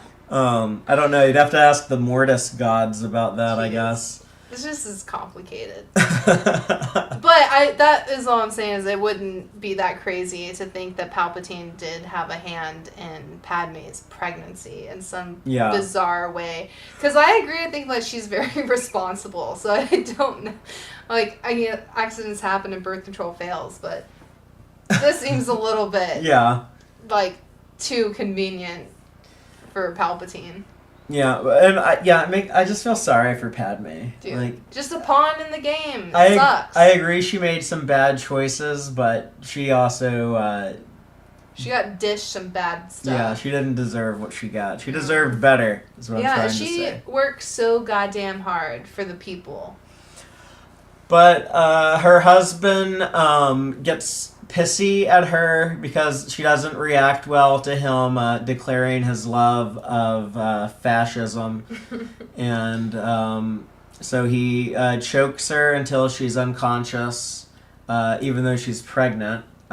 He's a really not a good husband. That would be abuse, domestic violence, battery. Isn't that... There's also, like, another one, like if someone is pregnant, I think. Like endangerment of of an infant or of the pregnancy. Yeah. There's a lot of charges here. Yeah, like a judge or jury will frown upon those charges. So then Obi-Wan pulls out his lightsaber and fights him. I kind of like that, it's so corny, but I like him doing, like, this is, like, young Darth Vader. He's like, I've brought peace, justice, and security to my new empire. But yeah, like, he goes mask off fashy. it's awkward earlier in the movie when Palpatine says, "Oh, the Jedi must have all been on a plan to kill me, and you must be the only one who's not in on the plot." And then Anakin's like, "I agree." And that's kind of awkward, but I like to read that as like that's Palpatine telling him like this is what the official story is going to be, and you're going to agree to it. Gotcha. But Anakin does seem like legit, pissed at the Jedi when Obi-Wan is like saying like the Sith are evil, you must see that, and Anakin saying from my point of view the Jedi are evil. Yeah, and I would agree that is Anakin's point of view. Like the Jedi fucking failed him and Ahsoka. Yeah. I guess if you're like murdering a bunch of children, you're gonna have to tell yourself that. Yeah. That's kind of hard to imagine. I guess hell, like that's something we witness now is people like mass murdering kids with the wars being waged, but hard to imagine that mentality. But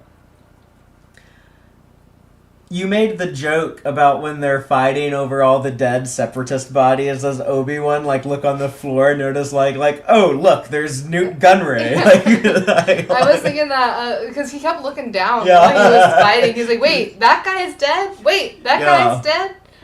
I remember fighting that guy 3 moons ago. Oh, we didn't mention that Obi-Wan killed Grievous earlier. Oh yeah. And I was like, yay, no more Grievous. It was kind of a little We're done with him. It's anticlimactic. Yeah, like I don't know, like it was almost more fun, like their battles in the Clone Wars, and the Revenge of the Sith. And it's awkward because this movie came out before the Clone Wars, and they say things like, Anakin tells Dooku like my powers have doubled since the last time we fought. But like the last time they fought was like 4 weeks earlier. It was like, oh yeah, like y'all fought on that Pike planet. So. Well, maybe he had some serious Goku training in the last 4 weeks. Or like when Grievous tells Obi-Wan, like, I've been trained in the Jedi arts by Count Dooku. And, like, Obi-Wan should have been like, I know, like, we see each other all the time. Like, well, that's just something you gotta look over now that there's more. But, yeah, it does have more weight when, like, Grievous dies, though. Because it's like, man, like, that's a guy we see a lot of. Straight up, though, like, Obi-Wan, like, looks inside his innards. He's, like, that, like, freaked me out when we watched it. I was like, ew, did Obi-Wan just, like, reveal his guts? Yeah, like, Grievous was, like, offended by, like, he felt like, exposed. Yeah. Like, he was like, Kenobi, you fucking pervert. Like, don't look at my insides. Yeah. It's kind of weird that he can, like, walk around in space, even though, like, his heart and lungs and stuff are just, like, right there exposed. And he can, like, walk around on spaceships. He can be out on the hole for a few minutes. Sure. I mean, Plo Koon can do it. Yeah, but Plo Koon's a badass motherfucker. Well, he's dead. Well, he is one of the coolest Jedi around. Wolfpack betrayed. Yeah. I said that I liked Plo Koon's design so much because it kind of reminds me of Piccolo from Dragon Ball. Yeah. Like, they both have, like, this regalness to them. Martian Manhunter from Justice League, too. Yeah. All of them. Yeah, the cool aliens. They're very cool aliens. And cool stoic alien uncle. Yeah. But, okay, so are we done with Revenge of the Sith? We talked about... Oh, no, we still have to talk about Padme dying. Yeah, having so... and Obi-Wan, like, killed... Obi-Wan... He doesn't kill him. That... It's so stupid. And then it happens again. The fucking dumb... I hate the last episode of the Obi-Wan Kenobi show. Like, I like the first 5 episodes, then I have big issues with the final episode. And he does the same thing there, where he just, like, leaves them injured. Like... Yeah, Obi-Wan is fucking rude. Like, I'm sorry, but if you have fought your apprentice, I guess not, that's your Padawan, whatever, your friend, who you say, I loved you, like, as a brother, or blah, and you cut off his legs, his arm, and he's on fire, whatever, I don't know if he cut off his arm, definitely his legs. Yeah. And like, literally watches him catch on fire and is like, I guess I'll just walk away. I'm sorry. I'm gonna steal his lightsaber and walk away. How the actual fuck Do you not say, I should put him out of his misery because of how much I love him and how much... Yeah, it's really weird. Like, it's weird. Like, he's just like, okay, straight up, like, the most painful way to die. That should have been written that, like, they're fighting and then, like, they get separated or something. Like, they're floating down, like, a lava river and, like, they get split up and, like, it looks like Anakin goes into, like, a lava waterfall or something, or, like something, like, a big fiery rock falls on him, or, like, and then, like, Obi-Wan can't get to him. Right, like, he can't finish the job. job. And then he has to flee because, like, there's clones on his ass or something. In the way it's written, it is a choice that Obi-Wan makes. Yeah. That, again, fucking Jedis and their stupid attachment bullshit. But if he had followed it in this one instance... like, come on. It's dumb writing. It's terrible. They're just like, well, shit, we need both of them to be alive. But it makes Ben worse. Like... Yeah. I don't know. Yeah, it's annoying to me that Lucas didn't think of something better there. Yeah. But I think it's also kind of dumb that then Padme... loses the will to live and dies after delivering the twins. Oh my god. But the popular fan theory that you like to mention is that Palpatine siphoned her life force to heal Anakin. Yeah, I mean, that's the only thing that I can think of and not be mad at every single person that had any say in this. But it's lame to make her, like, lose the will to live, despite the fact that she now had, like, 2 kids to take care of. Also, what woman do you know is gonna be like, I'm just gonna die, instead of getting fucking revenge on this fucking maniac man who just force choked me when I'm pregnant with his fucking babies? Are you kidding me? She would be so livid that she would be alive out of spite. In my opinion, just to go and be like, we're taking that motherfucker down, kids. Like, I have to raise you both, and, like, yeah, I'll be a good mom, but also, like, we need to get some, like, I don't know, not revenge, but, like, justice, you know? That would certainly have been more satisfying. I guess I do like that it doesn't whitewash Darth Vader, and when we do these 3 movies telling his backstory, we see that he actually was a bad guy. Like, Anakin Skywalker was a there's some noble traits to him, but ultimately he had some deep flaws and became a bad person doing bad things. Because, he's, like, the most popular character in all of Star Wars, and it's kind of weird how the level of, like, hero worship he kind of has at times. So, yeah, I like that Star Wars reminds us that not only is he, he's, like, truly a terrible person, but he's also miserable, too. I love that. And I think that's important. Angsty emo man making everything worse for everyone else. But I brought up earlier how he thought, the beginning of Revenge of the Sith, it's like he thinks it's going to be the greatest time of his life is about to begin. And then here he ends up with his remaining arm and his legs cut off, his entire body being burnt up. Yeah. By his most trusted person. His dick and balls are probably burnt off. Okay, TMI. Like, but yeah.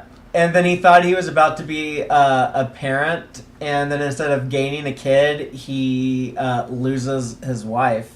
Mm-hmm. Like, the whole thing that, like, he was trying to avoid this whole movie. So Insidious is so gleeful to, like, tell this You killed her. newly formed Darth Vader. I think, like, when he screams no, though, that is so stupid. I've hated that since 2005. I thought that was so corny. It's pretty cringe. And don't get me started on how they added that into the new versions of Return of the Jedi. That's why I watched the despecialized edition. I don't even know if I've seen you don't want to. Okay. Because they ruin the climax of the entire trilogy. You know something else that bothered me in this? I'm sorry, I know we're running long, but there ain't no way that Padme gave birth to 2 babies that were both, like, fucking massive babies.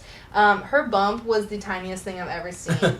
And like, that barely would have been one baby. And they want to pull out these two massive-ass babies, Luke and Leia. I'm like, no. Sorry. So, to hide her pregnancy, she might have used some type of medical way to starve her babies so that they wouldn't be big, and then at the final stage of the pregnancy just flood them with steroids and build them back up. I have no clue, but it was really, that was like, I don't even know, like, I don't want to say it's like pulls me out of it. I hate that phrase, but I was like, y'all are some silly. Well, I think like the birth visuals. scene, I think like the dumb droid saying the dumb goo goo gaga noises is stupid. I think the droid saying she's lost the will to die. Will to live.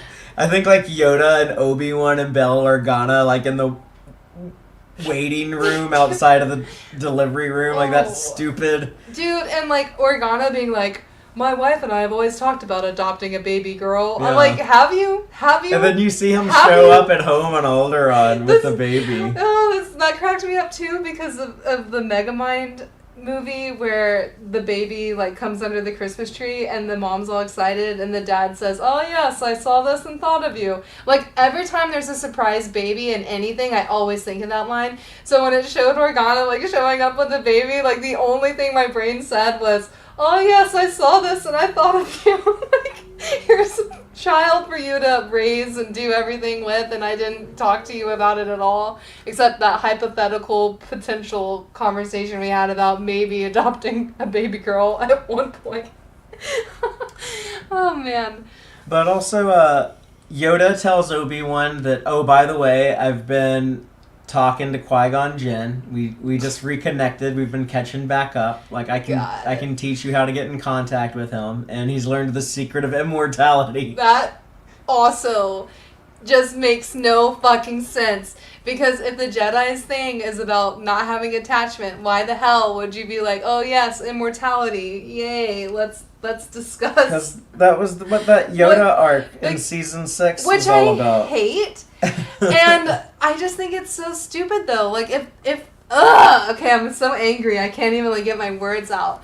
Like the Jedi are all about not having attachments and like becoming one with the Force, and they're such assholes to fucking everyone. They're like, "Oh, you died? Well, hey, take some, understanding and don't grieve. Like they're part of the Force now." But now Yoda's like, "Hey, there's this thing that we could maybe be immortal." That just is so out of character for like the Jedi. And it's like, okay, you're gonna encourage this? Like this seems to go the exact opposite of what the Jedi enforce on other people, of like attachment and the way of life, like the circle of life, like everyone has to die, like everyone becomes part of the Force, like you can't whatever, like, but it's just Qui-Gon Jinn said they were chosen. They needed to pass the torch. Is the stupidest thing I've ever heard.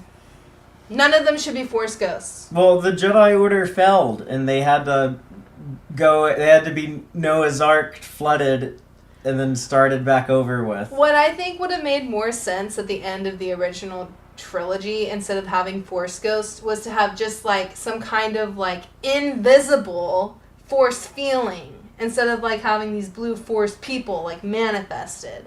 And then we wouldn't have all these stupid arcs with immortality and Dagobah, Qui-Gon Jinn dots in the air. And, like, we wouldn't have to deal with it. But they didn't do that in the original trilogy. So now they're, like, coming up with all these things. But, like, the only reason that they ever had Force ghosts is because they just wanted you to know that Luke looks over and he can feel their presence with the Force. That's all they wanted to convey, but then they roped themselves in this stupid situation where they're like, oh shit, now we have to explain Force ghosts, when really we just wanted to like tell people that he feels them in the Force because they're now one with the Force. You know what I'm saying? But in the 70s, they couldn't figure out a way to like visualize that without literally making them physically what they are in the Force. Does that make sense? You're looking at me like I'm not making sense, and I feel like I am. Well, I think they needed a Force ghost in The Empire Strikes Back just to have Obi-Wan Kenobi tell Luke to go to Yoda. So that's why they... But, I mean, and... I guess from the very beginning, though, in 1977, you still had the voice of Obi-Wan saying, "Run, Luke, run," and turn off your targeting computer and trust your feelings. The Force will be with you always, all that stuff. Oh, but, I'll get over it. But yeah, that was like one of, I guess, something that confused people with the Phantom Menace. They were like, well, why doesn't Qui-Gon Jinn disappear when he dies? Like how Obi-Wan and Yoda did. And Lucas said, oh, well, I'll explain that. And then I guess this was the explanation. It was like, well, none of the Jedi knew how to do that until Yoda and Obi-Wan. But, anywho.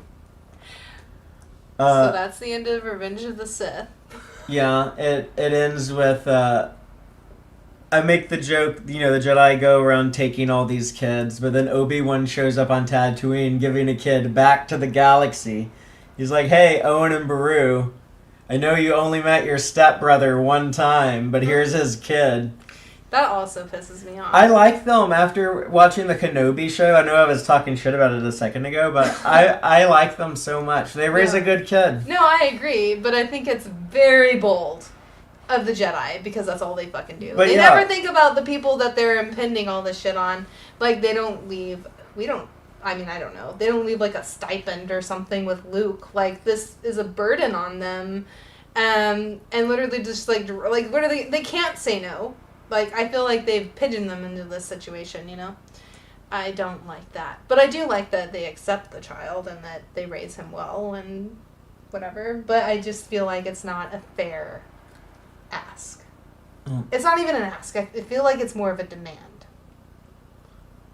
But they step up and they do a good job. Yeah. But yeah, it's my not beef fair. isn't with Beru and Owen. My beef is with Obi-Wan and Yoda and the Jedi Council, the Jedi Order, whatever. I think that's all I have to say about the Revenge of the Sith stuff. I just want to also mention that moment when Tarkin, Vader, and Palpatine, now Emperor Palpatine, I love that we can call him Emperor now going forward. But when Tarkin and the Emperor and Vader are standing on the bridge of that Star Destroyer watching the Death Star being constructed with those V-wings flying around and they kind of look and sound like TIE fighters. And, it really feels like, man, like the Empire really is here. I say, like, those three dudes, they're the winners of the Clone Wars. Yeah. Like, kind of like everyone else lost, but... all the Jedi, all the clones, all the droids. But Tarkin and the Emperor and Vader. And just the price of victory for Darth Vader. Like, what did you win? Like, you did all this shit to save your wife. And then it cost you your wife. Mm-hmm. So, joke's on you. Not funny. Maybe you should have chosen Mace Windu instead of Palpatine. But... oopsies. But yeah, so we now have Darth Vader, we now have the Empire. That means we also have Grand Inquisitors. And I guess all the Inquisitors. So we're going to talk about a Tales of the Empire episode, episode 4, Devoted. Following Order 66 and the Galactic Republic's reorganization into the Empire, former Jedi Barriss Offee, who is serving a life sentence after turning on the Jedi Order and attacking the Jedi Temple, is brought to the under-construction fortress Inquisitorius to be trained by the Grand Inquisitor. After she kills a fellow recruit in a duel, Barriss is welcomed as an Inquisitor and introduced to her new master, the Sith Lord Darth Vader. So we catch up with Barriss. Yeah, wasn't on my bingo card when Tales was coming out. But not bad. Kind of cool. I kind of like the Inquisitor, because I like the impending, like, the Grand Inquisitor scares in Rebels, I think, are so good. Yeah, and Jason Isaacs, he comes back to voice him here. Yeah. I think it's a shame he doesn't play the character in the Kenobi show. Another issue I have with that show. They couldn't afford him. But yeah, I think this was okay. I mean, I didn't mind most of it. I thought it was interesting who is selected to potentially become a Grand Inquisitor, or not a Grand Inquisitor, sorry, but an Inquisitor. Like, Order 66 has happened, so most of the Jedi have been wiped out. But, like, I kind of want to know, like, did Palpatine, like, have an ongoing list of, like, oh, these are potential former Jedi, or Padawans that are currently in. We'll pull those guys and put them in this possible Inquisitor program, you know? Because, like, she knew those other two that were recruited in this duel or whatever. Yeah, Dante and Ahmed other or some dude, Amar. I don't remember. But I don't know. I don't have very many strong feelings on this. I think it was kind of cool to see, like, the trials that she has to go through to become an Inquisitor. So that's another thing I like about that video game, the Jedi Fallen Order game I keep talking about, is that you go to their Inquisitorius, their Fortress Inquisitorius, and it's like these rooms and stuff in this building. And you also see it in the Obi-Wan Kenobi show. So I always think it's cool to go to this place. And yeah, I think the Inquisitors are good bad guys. It's kind of like, you know how we were talking about how the Sith are always kind of cheating with the rule of two? It's kind of like a rule of thumb. But it's like, okay, we're just going to have like a master and an apprentice, but these two Sith are going to have they're going to have like these little Sith helpers with the Inquisitors. Yeah. See, and I think this works the best, like having Inquisitors, because it does feel like lesser than even like Grievous and Ventress. Like, they're not as important. Yeah. And like it's like formalized into the Empire machinery, into like the military and the government. Yeah, exactly. It's so like part of like Palpatine's direct control. I think it works better, like, than before. Like, it's almost like, oh, Sidious has learned. He's like, hey, we're not gonna, Darth Vader, you're not allowed to have an apprentice, but we'll have Inquisitors. And instead of training people who could be like as powerful as like Maul, he has like kind of like limited force users. Then he's like, here's like a spinny lightsaber, since you can't do like all like the cool like Darth Maul spinning tricks and things. Yeah. Like here's like a little advantage. I'll give you these spinny lightsabers. Yeah, I guess that's fair. Like, he's choosing people who are just mid in the force, like Barriss, right? Like, she's okay. Yeah, because he doesn't want to have to deal with like a Maul or Dooku. Right, he doesn't want to have someone who could potentially be super duper great and easily overthrow Vader or him. Yeah, so I think the Inquisitor program makes a lot of sense. He's learned a lot from the Clone Wars, even though he was working both sides. But do you want to talk about the Tales of the Jedi one next? Yeah. You ready for that? I guess I just want to point out that when you see Barriss, like, she's watching the Jedi Temple on fire. Mm. What happened? The Corys, the Coruscant Guard, the clones on Coruscant with the red coloring. Yeah. We see them being pretty hostile towards her there, but we see a lot of them in the like immediate time after Order 66. I never really noticed it, but also like remember when he was interrogating Fives in the Order 66 conspiracy arc? Uh-huh. The same little medical room that happened in, that's the room that they build Darth Vader in Revenge of the Sith. Oh. But I think he had like these like red Coruscant Guard clones with him in both cases. And then after his fight with Yoda, he has these guys with him. And then we see a lot of them walking around on Camino in the Bad Batch. Mm-hmm. So they're kind of like his... I don't know, they're like Trump and ICE. They're like his like they're like his Gestapo. Personal Gestapo, yeah. Yeah. And we also see them in Tales of the Jedi Resolve, which that opens with Padme's funeral, something that was in Revenge of the Sith. During the funeral of Padme Amidala, Senator Bail Organa tells Ahsoka to contact him if she needs help. Sometime later, while in hiding, Ahsoka is seen using the Force to help someone who is in danger. She is reported to the Galactic Empire, and an Inquisitor is sent to capture her. Ahsoka kills the Inquisitor and contacts Organa, who comes to collect her the next day.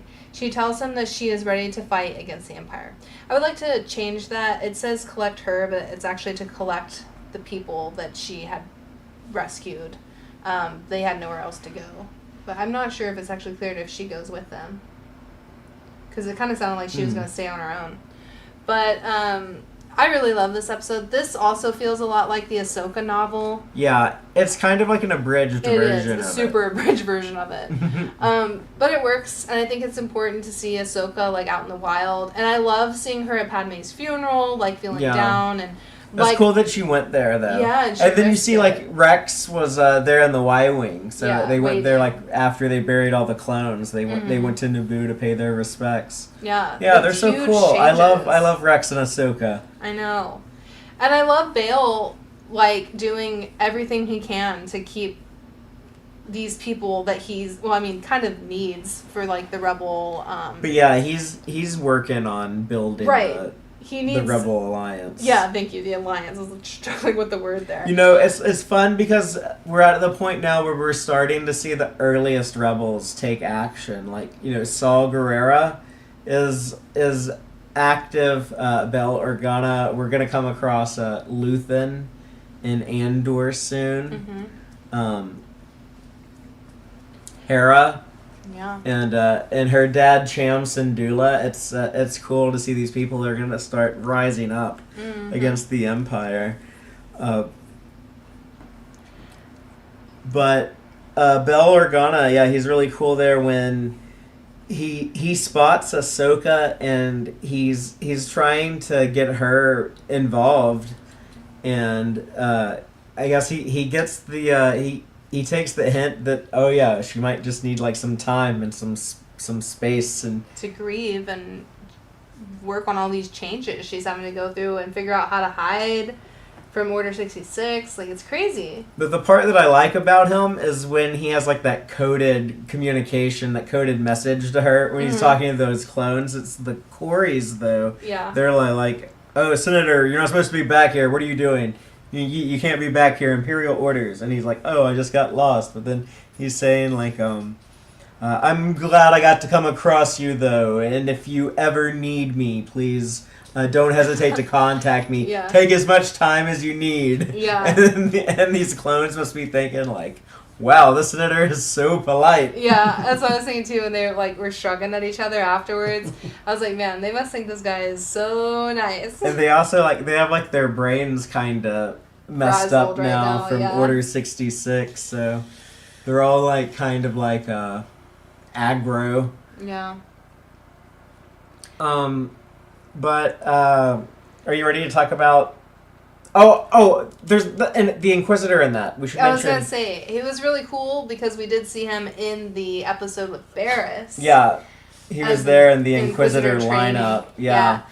And I love how quickly she takes him down, man. She doesn't fuck around at all. She doesn't even have, she doesn't have a lightsaber, right? Or does she have one?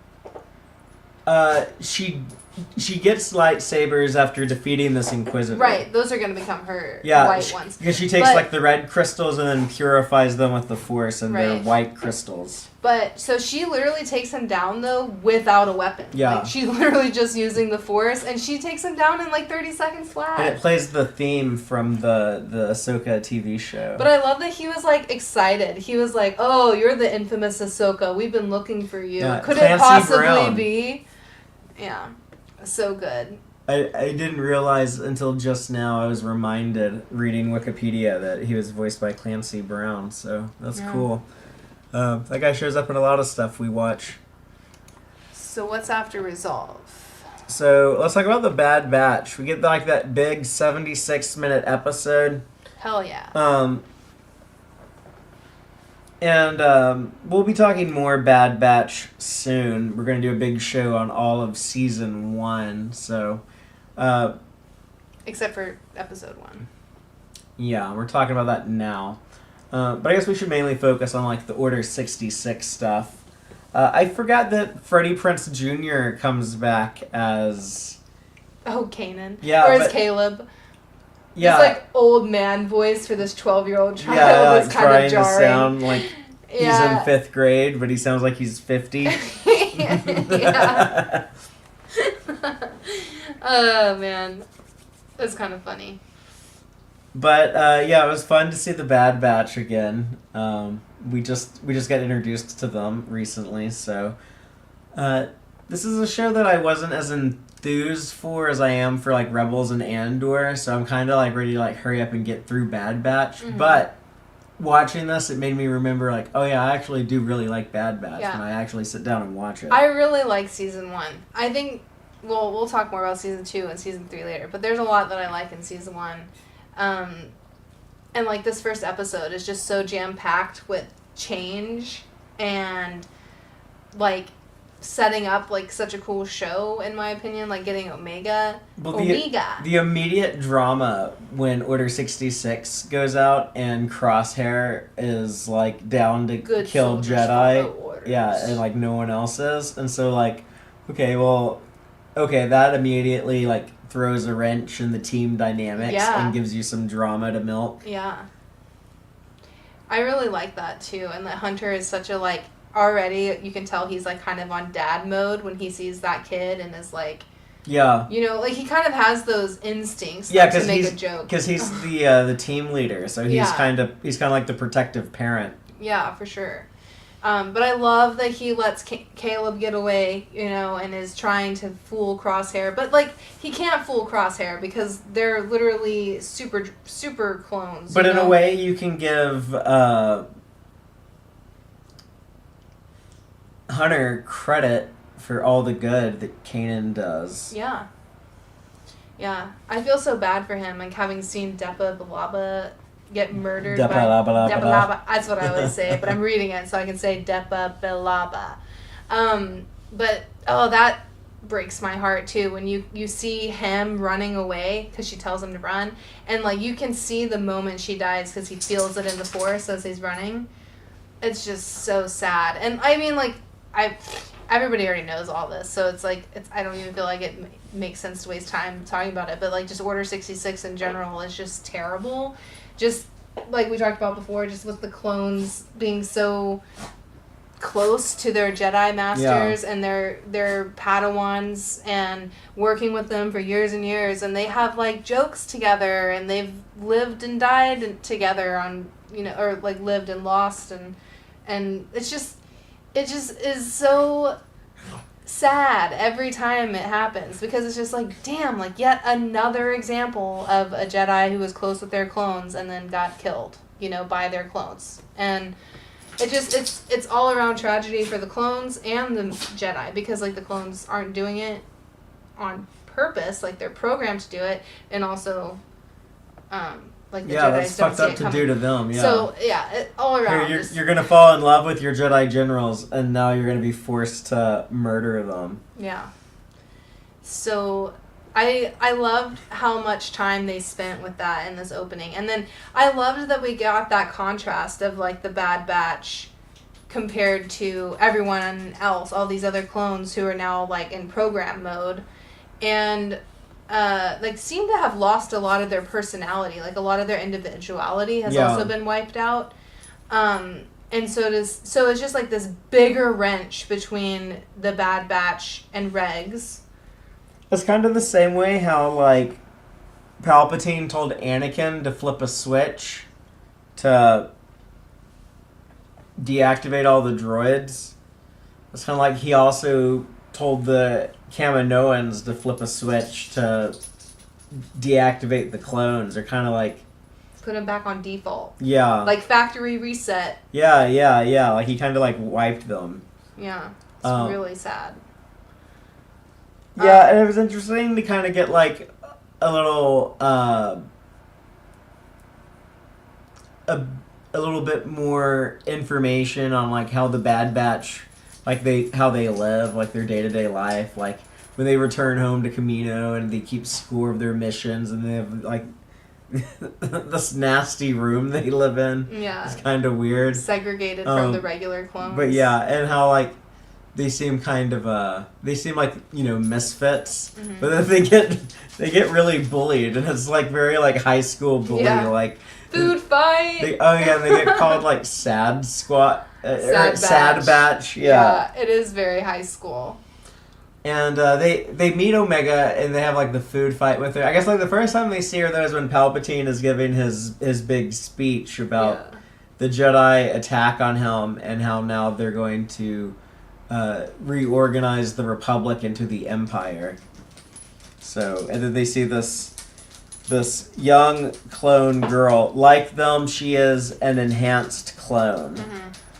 I guess we should talk about like we've already mentioned them when we talked about their introduction in the Clone Wars, right? Their different enhancements. Like Hunter has good senses. Crosshair has good aim. Wrecker's strong and breaks stuff. He likes to blow things up. Tech is smart. Tech is a tech man. And Echo is half robot. Yeah, he's a cyborg. Yeah. So, but yeah, they don't go Order 66 because Echo is computer brain now, and the rest of them, their chips were not. They weren't immediately inhibited. Like they say something like their defectiveness, like their changed specialness, has masked the program. Like dampened it. Yeah, but it doesn't mean that it isn't still happening to them. It just means that it's not as strongly programmed into them. Unless you're Crosshair, who's already kind of aligned to want to shoot things. Yeah. So. But I think that's kind of also personality-wise, right? Right, but that's another fun thing they talk about. It's kind of, it's almost kind of similar to like a nature versus nurture debate. But like, Tex says to Wrecker, like, you don't really like to blow stuff up because that's your personality. You like that because you're programmed to like that. And then Wrecker's like, no, I like to blow things up because I like to blow things up. Yeah. So, yeah, there's definitely a lot of debate there. But I think I like the Bad Batch, but it is kind of a juvenile show. It's almost kind of like watching like He-Man or like G.I. Joe or something. And like I love like some old school Saturday morning cartoons like Transformers, but there's kind of like a ceiling with some of that stuff. Like I think the Bad Batch is more like consistently good than the Clone Wars, but it doesn't hit like the big peaks that the Clone Wars hits. Yeah. But I am really looking forward to rewatching it. I haven't seen season 1 in a long time. Yeah, there's some stuff that happens with Crosshair that I really like that we'll talk about next time. But what I like too is Admiral Tarkin being in this. I mean, he's such an asshole. And we just saw him like celebrating with Vader and the Emperor with the Death Star. And we know he's like anti-clone already, so for him to be here on Kamino, it's like the biggest clone hater and is Echo now remembers here. Him from the Citadel. It's good continuity. Fuck that guy. He's such a dick. Oh, remember like when that logo went from the Clone Wars and it was red like in the final 4 episodes, and then it burnt away and then turned into the Bad Batch logo. Yeah, that was kind of interesting. It was like one last time of the Clone Wars narrator. But it was almost like kind of telling you like this is the end of these narrations, you know? Yeah. But Tarkin does test them a lot in this, and because he's trying to figure out, I guess, like where they're at because they're not immediately falling in line. Right. And he's also like there to disprove that they need clones. Like he's like, no, we're shutting down the clone shit. But he kind of seems like, but they might be useful. Yeah.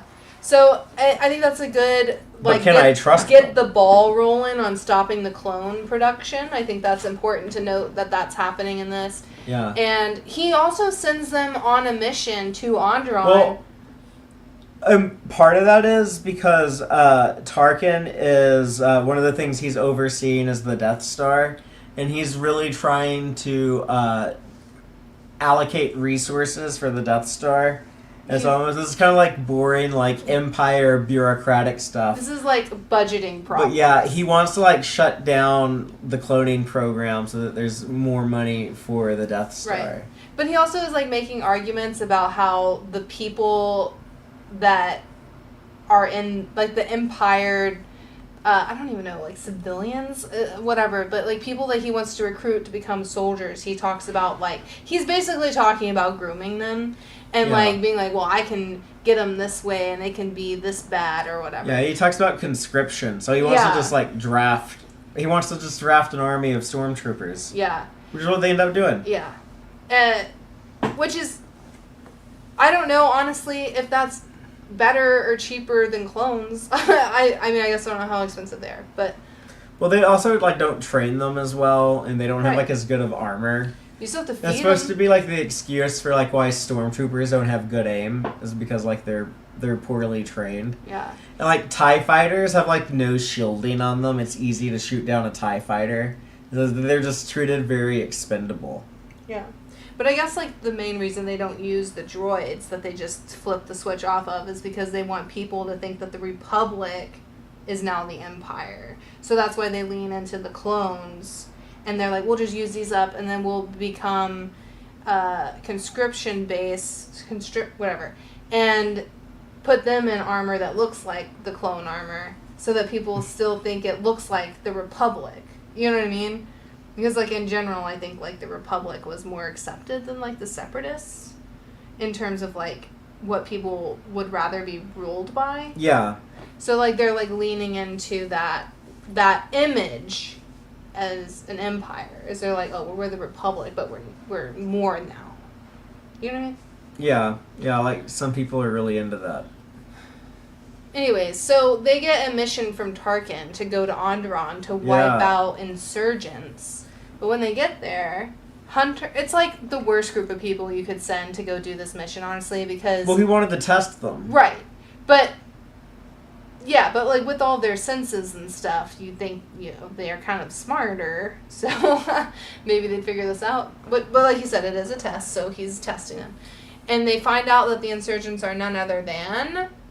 Saw Gerrera. Yeah. Who, like, it doesn't take him long at all to start rebelling against the Empire. Yeah, he's like, absolutely the hell not. Like, this is like the next day after Palpatine said, the Republic will be reorganized into the First Galactic Empire. This is like the next day they're sending in a hit squad to take out Saw Gerrera. Yeah. They're like, oh, that guy's gonna be a problem. That's cool that he's only like 19 years old or however old he is, and he's already on like Tarkin's #1 Admiral hit list. Tarkin shit list. Yeah. Yeah. Yeah, that's some hardcore street cred. I mean, to be fair, like Admiral Tarkin knows though. I think now, like that Anakin and Rex trained him, so he in his mind is like, oh man, but like. Rex is a rebel. Anakin is... He thinks... Does he know already that Vader is Anakin, do you think, at this point? Or do you think he finds that out later? I'm not sure when he figures that out. But he does eventually figure that out. But yeah, he definitely knows it by the time they're on the Death Star together. Yeah.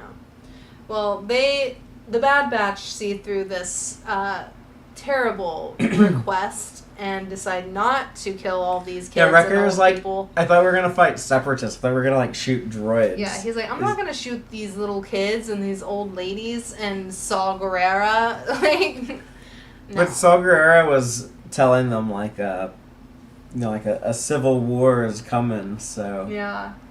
He's like, gotta go, gotta get busy. And he'll end up playing a big role in the eventual destruction of the Death Star. Yeah.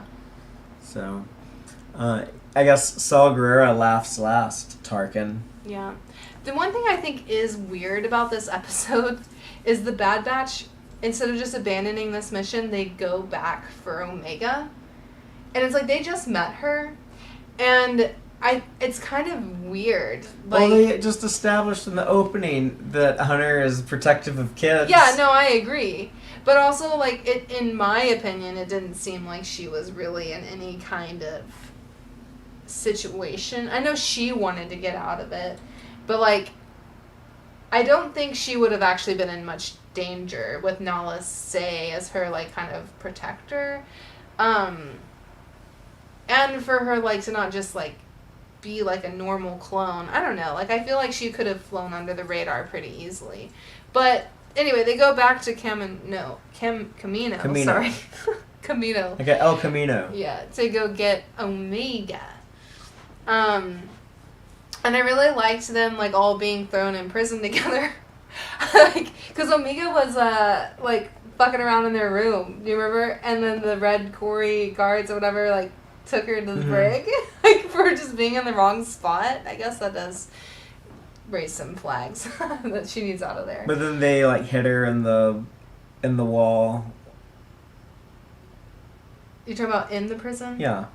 Yeah, like when they break her out. I think it's cool that she feels very intuitive and, like, empathetic. Like, you can, like, she has a few moments with Crosshair in the brig, and she's like, I know what you're gonna do, but really, please don't, you know? And the show wanted to tease if she was force sensitive or not. I really thought she was gonna be. I feel like she still is. Like, I don't know if that's 100% confirmed. But I think she is. We get the diagnosis from Asajj Ventress, right? Yeah. In season 3. I've only seen all that once, and it was a long time ago, and I've watched a lot since then, so I'm rusty on what exactly. We'll get to it soon. Yeah. But anyway, so they all escape in their bird thing. It's called the Marauder. The Marauder, thank you. And Crosshair has been reprogrammed, or I guess I should say program enhanced. They basically were like, oh man, these clones, they're just not feeling this program very much. So let's amp it up to, like, level 10. Like, right now they're only on, like, level 1. And so Crosshair comes back and he's like, I'm gonna fuck shit up and I'm gonna kill all y'all. Like, all of his feelings and stuff are basically gone. And now he's kind of like drone clone mode.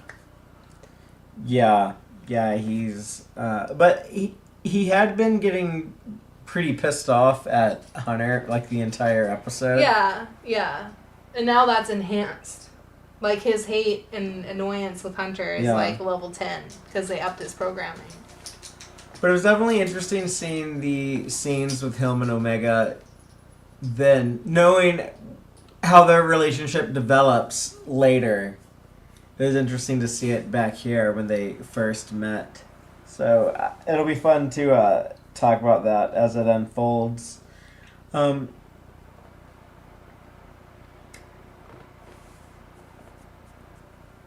The Kaminoans are kind of funny to me.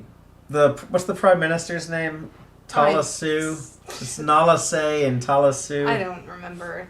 Tala something. Definitely. When he's like, you have to keep buying clones. We had a contract, and Tarkin was like, that was with the Republic. We're the Empire now. Loopholes. That's what I'm saying. Like, they're rebranding because they want to get out of all this. Then how do you still own the clones then, you know? It's like, but you don't, you're not in the contract. Yeah, they're playing pretty fast and loose with that. But, you know, Tarkin's an asshole. Mm-hmm. But he also gets mad when Tarkin makes them use the live rounds in the training. And he's like, that's going to damage my clones and my property. And he's like, well, we'll compensate you. Yeah, Tarkin's they probably wouldn't. That's kind of like how, like, the Trump regime will, like, make all these promises anything, and then not actually pay out. They don't believe in accountability. Yeah, why would they? Yeah. They clearly don't need to. So I'm pretty stoked about going into the Bad Batch. I remember really loving season 1, so I'm excited to see all this unfold again. Yeah, it ends with them fleeing with Crosshair shooting at them, and now we'll be in pursuit of them. But they're on the run with Omega. And we also watched the Tales of the Empire episode 5, which it's kind of hard to tell exactly when this takes place, but I guess supposedly in 19 BBY. So we're just going to go ahead and talk about it now, but more Barriss Offee as an Inquisitor for the Empire. Yeah. What happens in realization? Barriss and the fourth sister, another Inquisitor, are sent to find a Jedi who is in hiding. They question some villagers and learn that the Jedi is on a nearby mountain. Barriss becomes disillusioned with the Empire when the fourth sister murders the villagers and then cuts down the Jedi after Barriss convinces them to surrender. Barriss uses the Force to push the fourth sister off the mountain and then aids the wounded Jedi. Yeah, so this fourth sister is... Lynn. Who is one of the Inquisitors in the Kenobi show. Okay. And then, if I recall correctly, and then we'll see more of her and Barriss at some point after that. Cool. But yeah, this was a kind of funny. It kind of mirrors a lot of Resolve, but from the other side. With it's like a village, and they go and plunder it, and like we don't see that in the one with Ahsoka. This is kind of like the other side of the story. Where the Inquisitors come in and fuck shit up. The same thing, but from the Inquisitor's point of view this time. Yeah, and they do catch the Jedi, which, one, I think is cool. They use they, them pronouns for this Jedi. I noticed that too, yeah. And then, I like that Barriss is still using some of that Jedi training in her to, like, kind of talk. Also, though, what I don't get 100% is why anytime they catch a Jedi, they don't at least offer the Inquisitor program to them. Like, it just seems kind of silly to be like, oh, I'm going to hunt them all down. Well, maybe they're staffed up right now. Maybe. Really. And then, like, after a couple Inquisitors die, then they'll try to recruit one or two more. Yeah. But I do like that Barriss is, like, kind of still holding on to some of those morals, even though she's questionable in the past. But it's interesting to see, like, you know, those are some of the morals we see in the Clone Wars, where it's like, you can change who you are, but your morals are still the same. Yeah. Like, there's a lot of fortune cookies that kind of come to mind. I mean, she seems to have, like, a pretty good redemption arc. Yeah. Which is, you know, we were talking about, it's a tricky thing to do. Mm-hmm. You know, it can be done, but, you know, like, a lot of people... I don't know, a lot of people will debate, but, like, I feel like a lot of people bought into, like, the Jaime Lannister redemption in Game of Thrones, or the... Won't me. The Philippa Giorgio redemption in Star Trek Discovery. I don't know, maybe not everyone, but some people. Maybe I hold too hard of grudges. I think I might buy into the Barriss one. Well, I'll see. I don't remember what happens in the last bit. But... yeah. You won't convince me on Darth Vader, though. Sorry. No redemption arc there.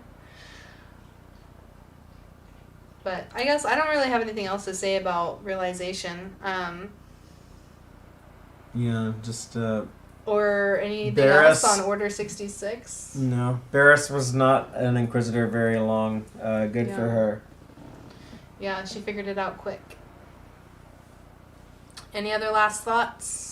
I have none, I don't think. What? So I guess next time, guys, we'll be talking about Season 1 of The Bad Batch. Yeah, so that's episodes 2 through 16. So excited. We'll see Omega and The Bad Batch on their kind of like mission of the weeks kind of thing, and we'll see some inhibitor action, or like the inhibitor chip stuff was going to come up. I'm excited for all of that. Yeah, I remember rolling my eyes when they come across the Rancor that ends up belonging to Jabba the Hutt. Well, it's a closed universe, okay? It's a very small universe here. That's the moment when I accepted that Star Wars is always going to have that small universe syndrome where everyone knows each other. I was like, you know what, I'm just going to have to accept it. If it's a Rancor, of course, it's Jabba's Rancor. But, yeah, and like Omega's going to meet Hera, and you know, like Ahsoka's met everyone. So, yeah, we'll just keep seeing that more and more. It'll just be more and more connected as we go further. Well, I'm enjoying the journey so far. So thank you, everyone, for tagging along with us. But remember, the Empire is for bootlickers, Be a rebel, and may the Force be with you.